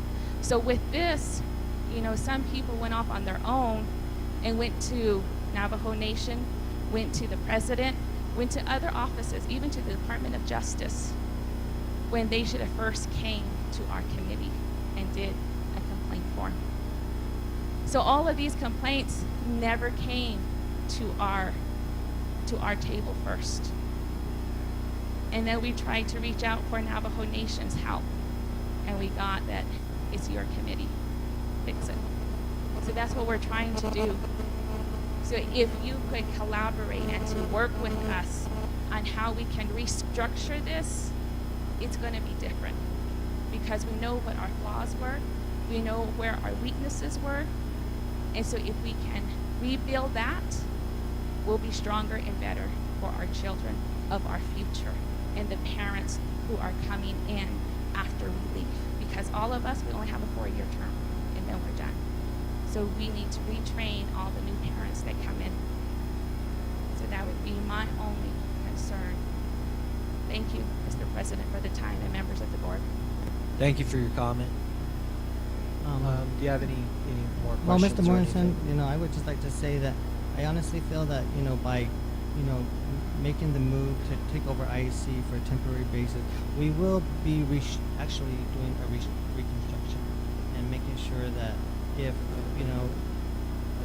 they're capable of actually getting in there, following their bylaws, and not running to the Navajo Nation, to all the Justice Department, and making our district look bad, then and if we're able to help that and stop that and fix the problem that I know that we're capable of doing, and that's what we need to do. Okay. One more What's- comment, Mr. Morrison. ma'am. Shadeja, I understand and I really appreciate your words that you brought to us. And we've been waiting for you guys to fix it. Nasto yisiego sahosli. It turned into a big mess. And we tried to wait. And we gave you guys that space on the Sky City on when Navajo Nation had their meeting. That's what I said to you guys. I said that. I said we don't want to step in as Board of Education to become the IEC, but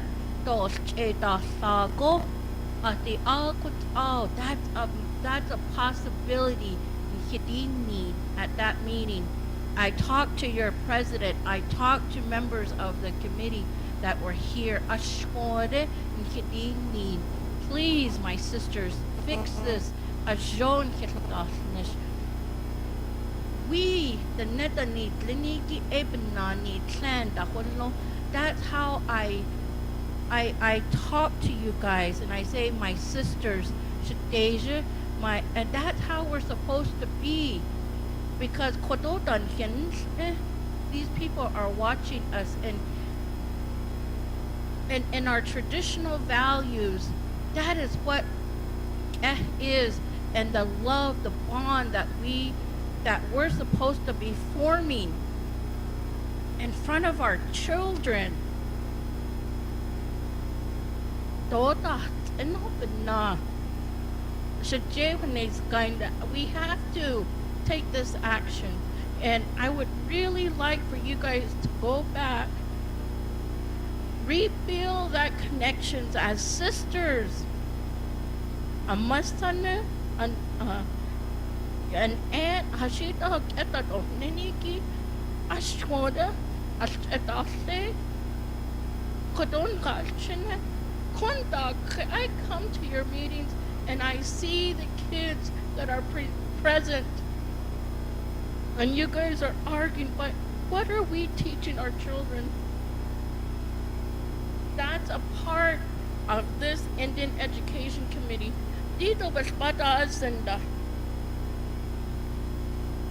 And I don't mean to be disrespectful, but they don't understand. They don't know.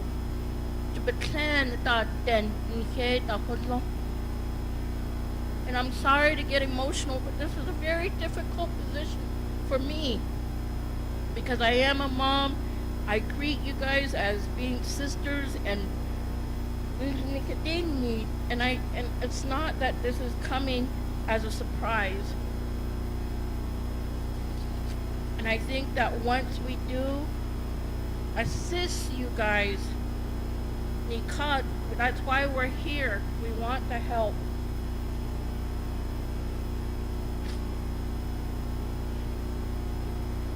Thank you, Ms. Manuelito. It says here to end debate, I move the previous question. Okay. Roll call, please. Mr. Mitchell? Yes. Ms. Manuelito? Yes. Mr. Shaw? Mr. Mortensen? Yes. Mr. Long?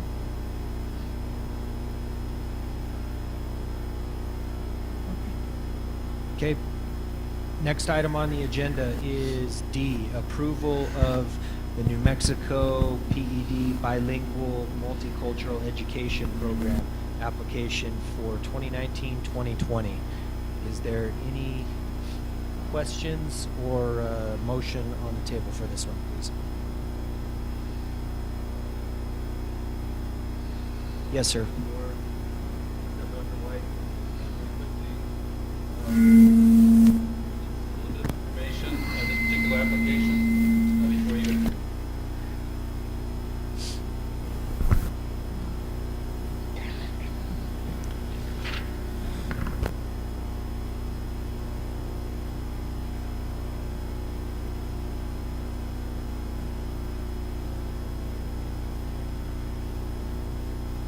Thank you, Mr. Hyde. Mr. Martinson, members of the board, what you have there is the funding application for the state bilingual multicultural education program.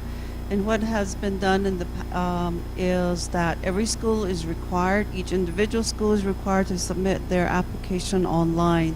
And with the help of Ms. Freeland and working one-on-one with the schools themselves, they have uploaded all of their applications. And this one, the funding that we get will finance or support the bilingual teachers within the district. So based on the numbers that we have, it's a pretty lengthy process. And what you have there is the overall mission statement from this is the district application. So what we've done is compile that and make it more or less into one document, because we do have the Zuni language class, we do have the Navajo language class that is in the packets. So what you have there is under, okay, hold on. You have a sample of Rama Elementary bilingual application. Since the applications are very lengthy, each application is about 20 pages long. Instead of printing 20 pages of application for each individual school site, we just use Rama L as an example of what a school application looks like. So we just need to have your approval on the funding application. Those were already uploaded into SharePoint a couple of weeks ago, and they told us since this is the way they do things, we usually have the school district's approval after the school sites have submitted their applications. So Thank you. On this, excuse me, I'm sorry. On this, it says on the first page here, and I know this is kind of a sample, but it says handwritten, and there are 86 students, and so it got me wondering: do we have an increase? Is there an increase every year of bilingual kids that are wanting to get involved in the program? Yes and no. We average out to around 3,000. We have a plus or minus of 100 to 200 increase. So this year we are going to have an increase. Great. And the difference in the projection is in the past, we've taken our 80 and 120-day count, and we did the projection from the district. So this time, with the state bilingual law and statute and rule changing, they have required that the schools become directly involved. Once this process is vetted and approved, according to the state, we will not have to do this application again in the future. We will only do signature page and then adjust any addendums to changes in the program. But right now we're a heritage language program, and it serves the Navajo and Zuni language. We're hoping to add on K2 Spanish for other than English language criteria. So we will be getting an increase.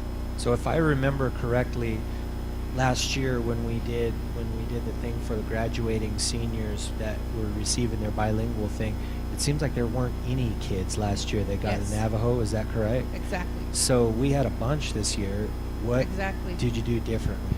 I know talking about, if you remember, board minutes and time and projects, it's a light year away, but we had, Mr. Baya and I addressed the board a year and a half ago, recognizing the curriculum revision of the Navajo language to be expressive based on the exact proficiency seal assessment component. So if you think of working backwards, taking the outcome desired and working backwards to create capacity and curriculum instruction, assessment, benchmarking, that's what the teachers did. So we didn't hire any outside consultants. We did our own internal expertise revamping of that process. And so the bilingual curriculum has been shared. We have tribal consultation, which is a part of this bilingual application process, and they've been involved in the process with us, informed that we were moving to a more expressive language rather than academic proficiency-based standards. I thought it was exciting to have more kids. Yes. So that was great. We have one excitement as well to celebrate on May 10th. The Navajo Nation has requested that Gallup McKinley County host the bilingual Navajo Nation Proficiency Seal Banquet. So you're all invited May 10th from 10 to 2 o'clock to be in this very room. So it is significant. I think last year on average 700 plus students were assessed on the Navajo proficiency across the Navajo Nation, and 11 passed. So this year, if we're looking at that same average demographic, 4 of them are from McKinley County now. That's great. Yeah. We can have chicken wings and Kool-Aid. I think Chef has a better plan in mind for that. But the process for this application was a lot more tedious because in the past we always updated ODLA data, and that's the Navajo Nation Proficiency Assessment. And at the state level, nobody knew how to read that data. So what they've done in revision of the rule and the statute, they embedded all those questions that you see in the application, which our principals now are accountable to and are aware of. So that's a big plus for our district to have as many schools submit and have their own stance. And thank you to the board for their strategic plan. It couldn't have come at a better time. That really in support the vision that this principal, so with Dr. White's support, we answered a lot of those questions in advance for the principals, and then I met with them extensively on what their take is and why they have these programs in their school. And so that's a representative sample from RIMA, but each one had to do that before the 18th of April. Thank you. Thank you for your time. Are there any additional questions? Yes, ma'am. One thing, I love this, and I think the only thing that I see kind of bothersome or worrisome is the instructional hours is just 1. And I know, is that once a week? Is that 1 hour a day? Is my question, and is there plans on increasing that? Ms. Manuelito, the answer is it's 1 hour a day for the heritage language model. Based on the credentials of the teacher and the course content load, we could have a 2-hour program. However, with our current regular ed, English, math, science, social studies expectations, we don't have the time in the day. Also, we have certification requirements. Our teachers need to be TESOL endorsed, /bilingual, /520, which is the tribal certification. We'd love to have all of the above. And right now, the bilingual program is going to be paying 100% personnel. It's all going to be operational this upcoming year. So we are at a point where 1 hour is our max, but we do have some 2-hour programs by default because of credentials. Great. Are there any other questions? I just want to say that I was really excited to see that we were having children this year that were actually getting the seal from the Navajo Nation. Last year was very disappointing when we had nobody up here to receive the award. So I was pretty excited. One comment to that, I'm looking at the proficiency assessments from last year. We were scoring 3s and 7s and 9s historically for the past couple of years. So to come from that to advance and almost at a higher exemplary proficient level is a testament to our communities, because these students already have the skill. It's a way in which teachers instruct.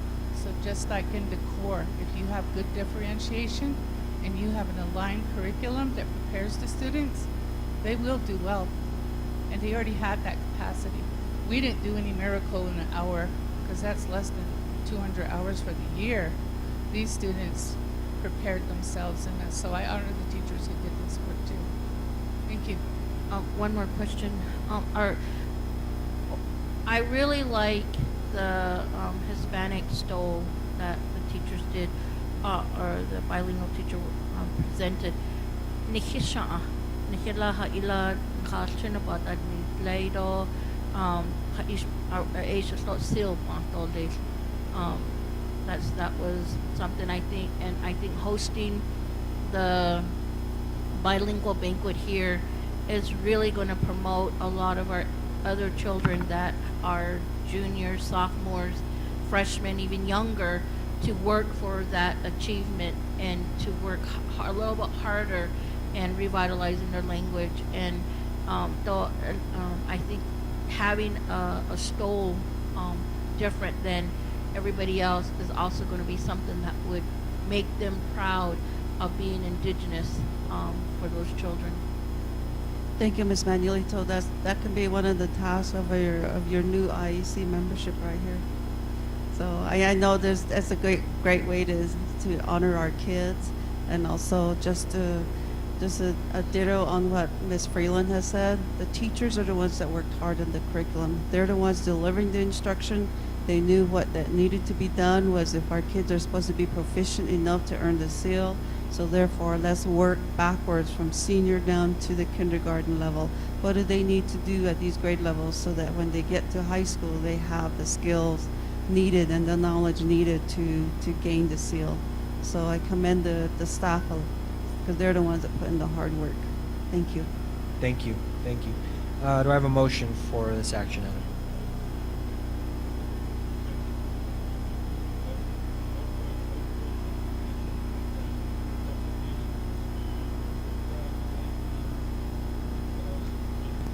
Second it. Thank you. Joan, roll call, please. Mr. Mitchell? Yes. Ms. Manuelito? Yes. Mr. Shaw? Yes. Mr. Mortensen? Yes. Mr. Long?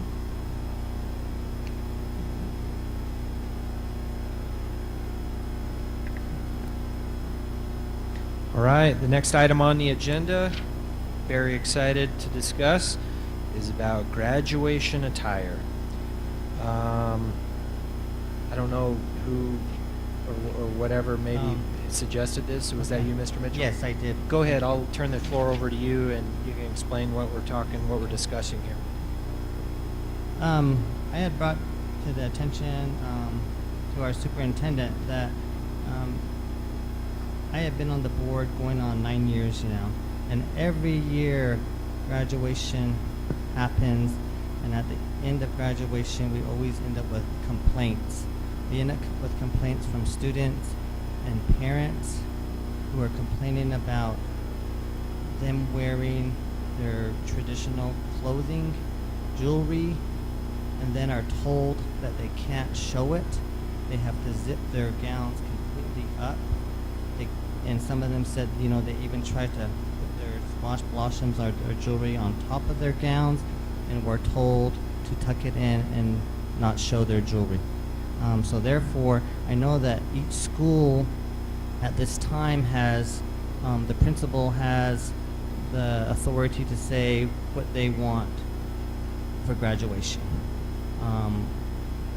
But I would like to suggest maybe at this time, maybe doing a policy to where we, it's the same all over, and we actually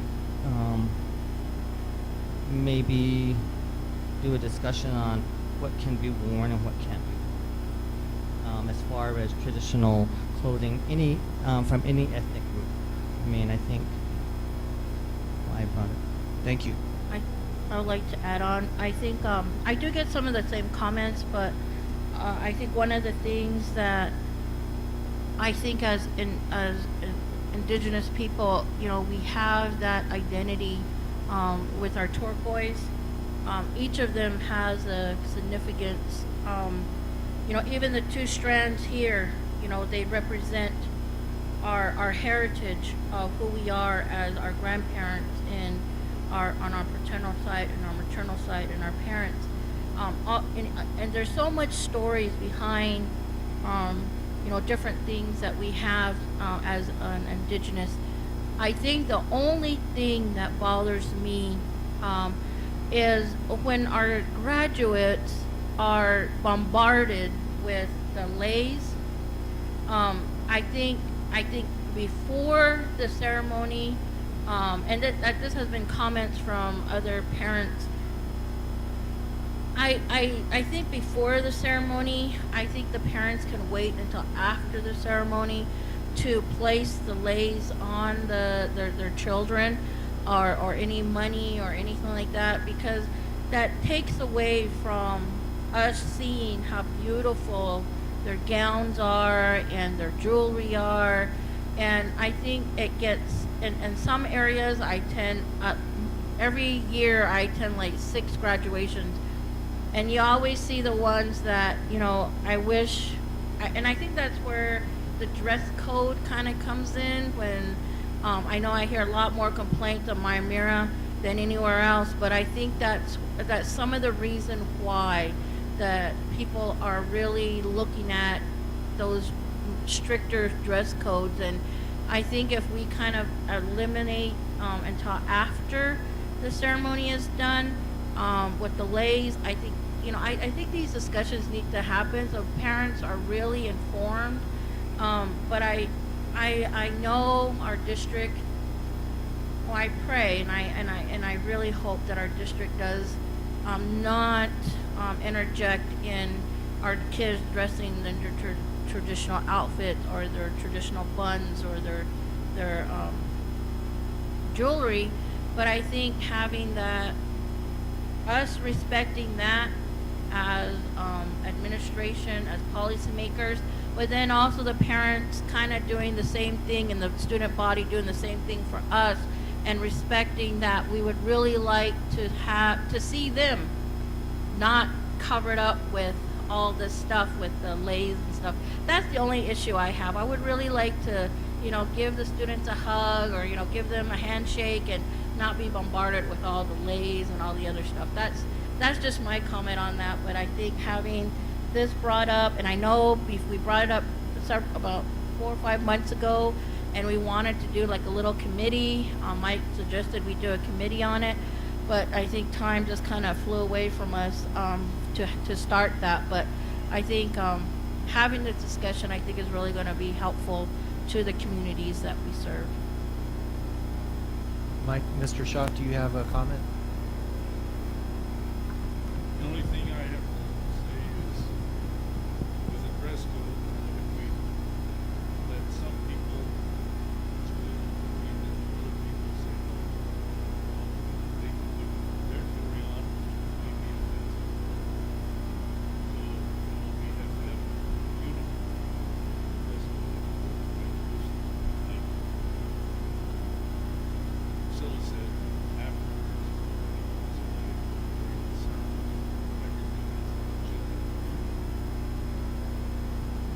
My only, I guess my comment on the thing is I probably, just as our, one of our main things with school boards and school, with our state school board, and we talk about local control, and I probably would defer on this to local control of the principals. They have more of a finger on the pulse of what's happening in their school.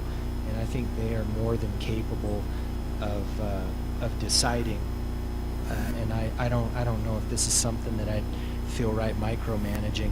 I mean, just simply for the fact that and I don't mean any disrespect by this Miss Manuelito, but you think leis and the things are with the money or whatever are inappropriate, but wearing squash blossoms or jewelry is appropriate. And I'm not saying one is wrong and one is right, one's inappropriate or one's not appropriate. I'm just saying it was interesting to hear your contrast of what you think is appropriate and what you think is inappropriate.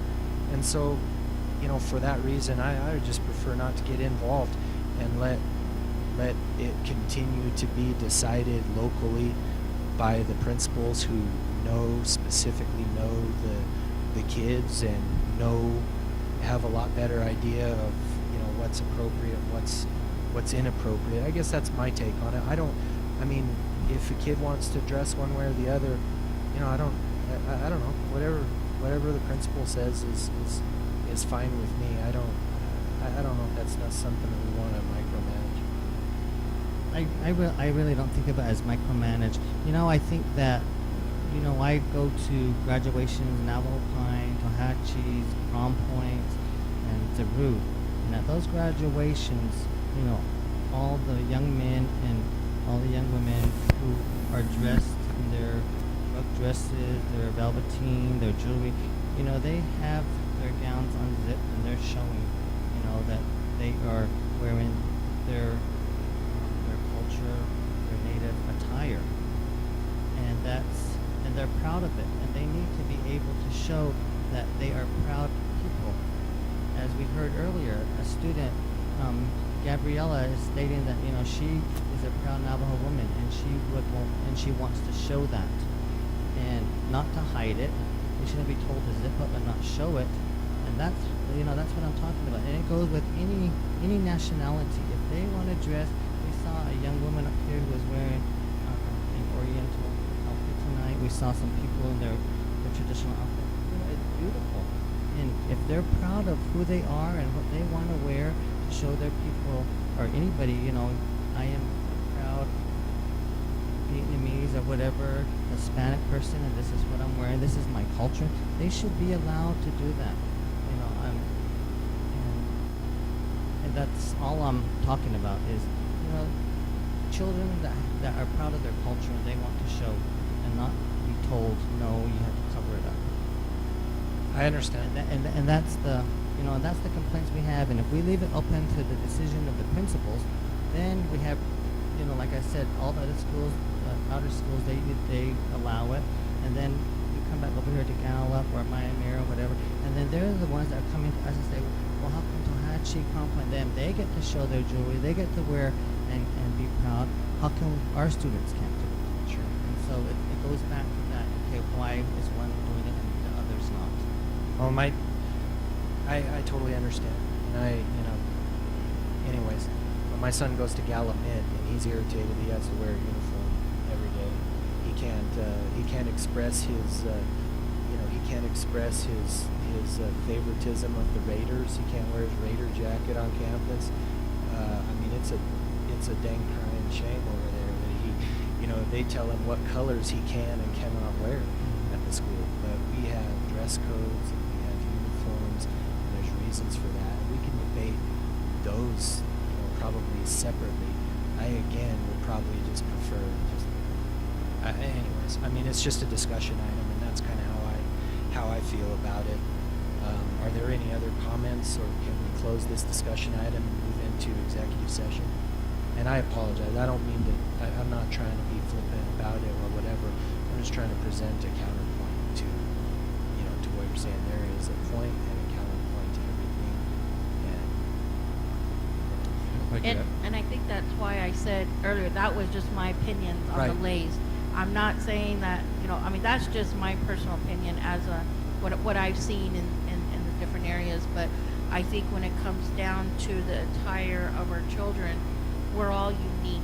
And I think after 13, 14 years for some of our children, one day, and I'm not saying I don't want them to come, provocative or dressing, some movies we see different kids wearing their birthday suits or something like that. We don't want that, but I'm saying that when it comes down to our culture and our traditional and our indigenous and all forms of life, I think that's when we, as a multicultural community, I think at one time we were told we have over 40 different indigenous tribes here. That we're all unique, and that's what makes us unique. And I think limiting our children or telling them you can't or you can, and I think that kind of hurts them. And I think they deserve that after their years of being a member of our student body.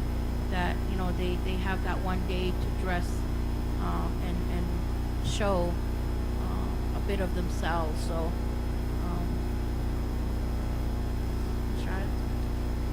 Mr. Hyatt. Mr. Mortensen, members of the board. Just want to add a few comments here. I understand both sides of this issue. I just want to caution that if the board is going to involve themselves in graduation attire, that they be ready to be extremely specific about what that board policy states. And I think it kind of goes along the lines of what Ms. Manuelito was talking about, is people can interpret what's religious or what's cultural or whatever it might be, or what's appropriate for them at graduation can be many different things. And so if you are not extremely specific, a student can declare something that's religious to them that could be totally inappropriate. How do you draw that line? I have my own opinions about all this. I understand both sides. On I personally think that we've gotten overboard on what our seniors wear to graduation in most graduations. I think it's gotten to the point where it's inappropriate.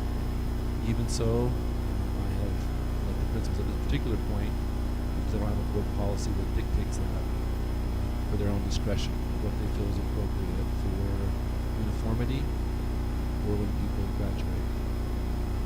That's my own personal opinion, but again, I would personally like if it's going to be changed. There's not currently a policy that dictates graduation attire, but if we're going to enforce it, I would prefer that it be very specific and it be a board policy that's very clear, and it's going to have to be thought through because, like I said, it's easy to say that somebody wants to wear something that's culturally relevant or religious or whatever it might be for them, no matter what their culture or religion is. It could be drastically different from one person to the next of what they feel is culturally or religiously appropriate for them to wear, what they want to wear during graduation. The birthday suit was mentioned. I never know, I'm sure there's a religion out there that wears birthday suits, but I just want to say it could be a slippery slope, but I also understand I'd love to see some consistency also. I would probably lean to being more uniform in what people wear versus being extremely informal, personally. But again, if we're going to change something, I would want it to be a board policy and let people really think about what that looks like. And yeah, and that's what my main thing is. I think we do a board policy. It does need to be made very, very clear that, you know, it's really hard to hear a student come and say that, you know, they were wearing their rug dress and they had their jewelry on and they were pulled out of line and told, you need to zip up your gown now and cover everything or you will not march. That I did not appreciate. I think I'll speak to an opposite side of that.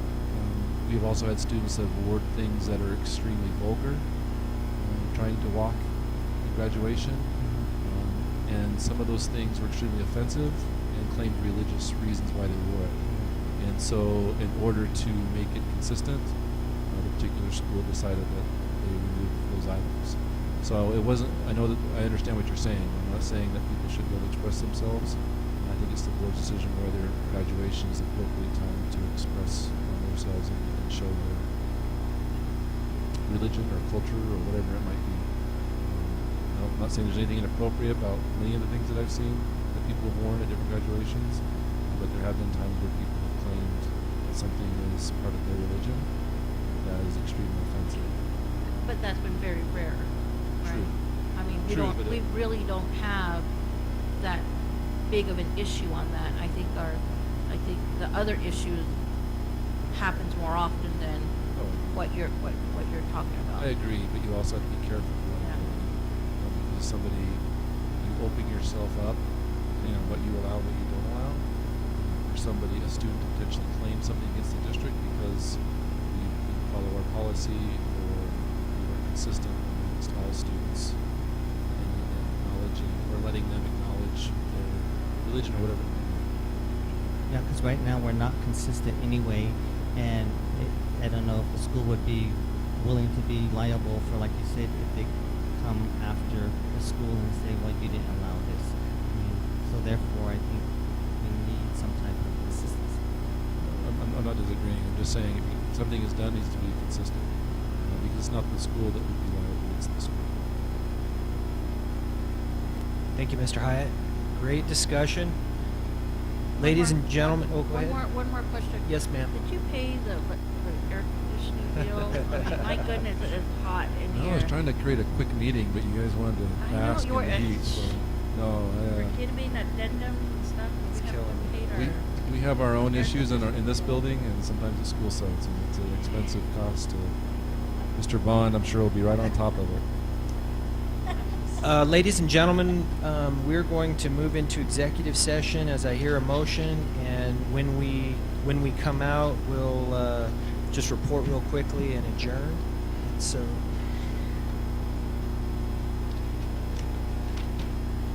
Thank you. And do I have a second, please?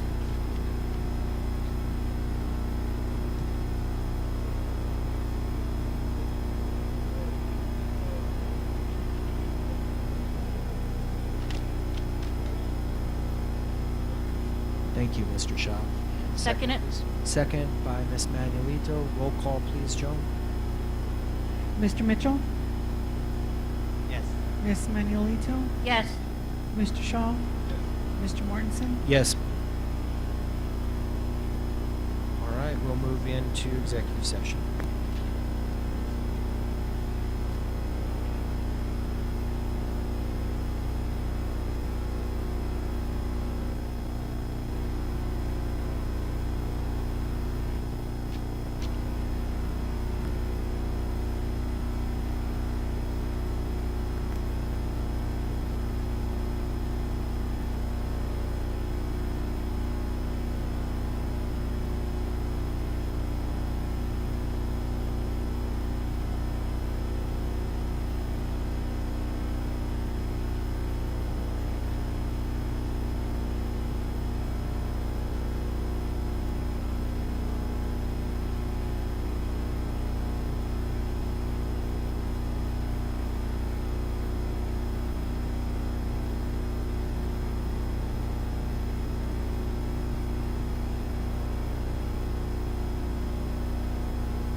Martin, I'd like to exit out of executive session.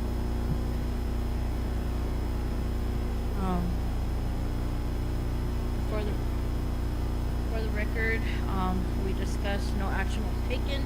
The board met on, the board will meet on permanent, we did meet on the permanent, under section 1015-1H2 of the New Mexico Open Meetings Act regarding superintendent evaluation. Thank you for that report, Ms. Manuelito. We have a second to the motion. Joan, roll call, please. Ms. Manuelito, Yes. Mr. Shaw, Mr. Mortensen. Yes. And do I have 8:53. do I have a Like to motion make to a adjourn? motion that we adjourn. Thank you, and I second that also. So roll call, please, again, Ms. Joan. Ms. Manuelito, Yes.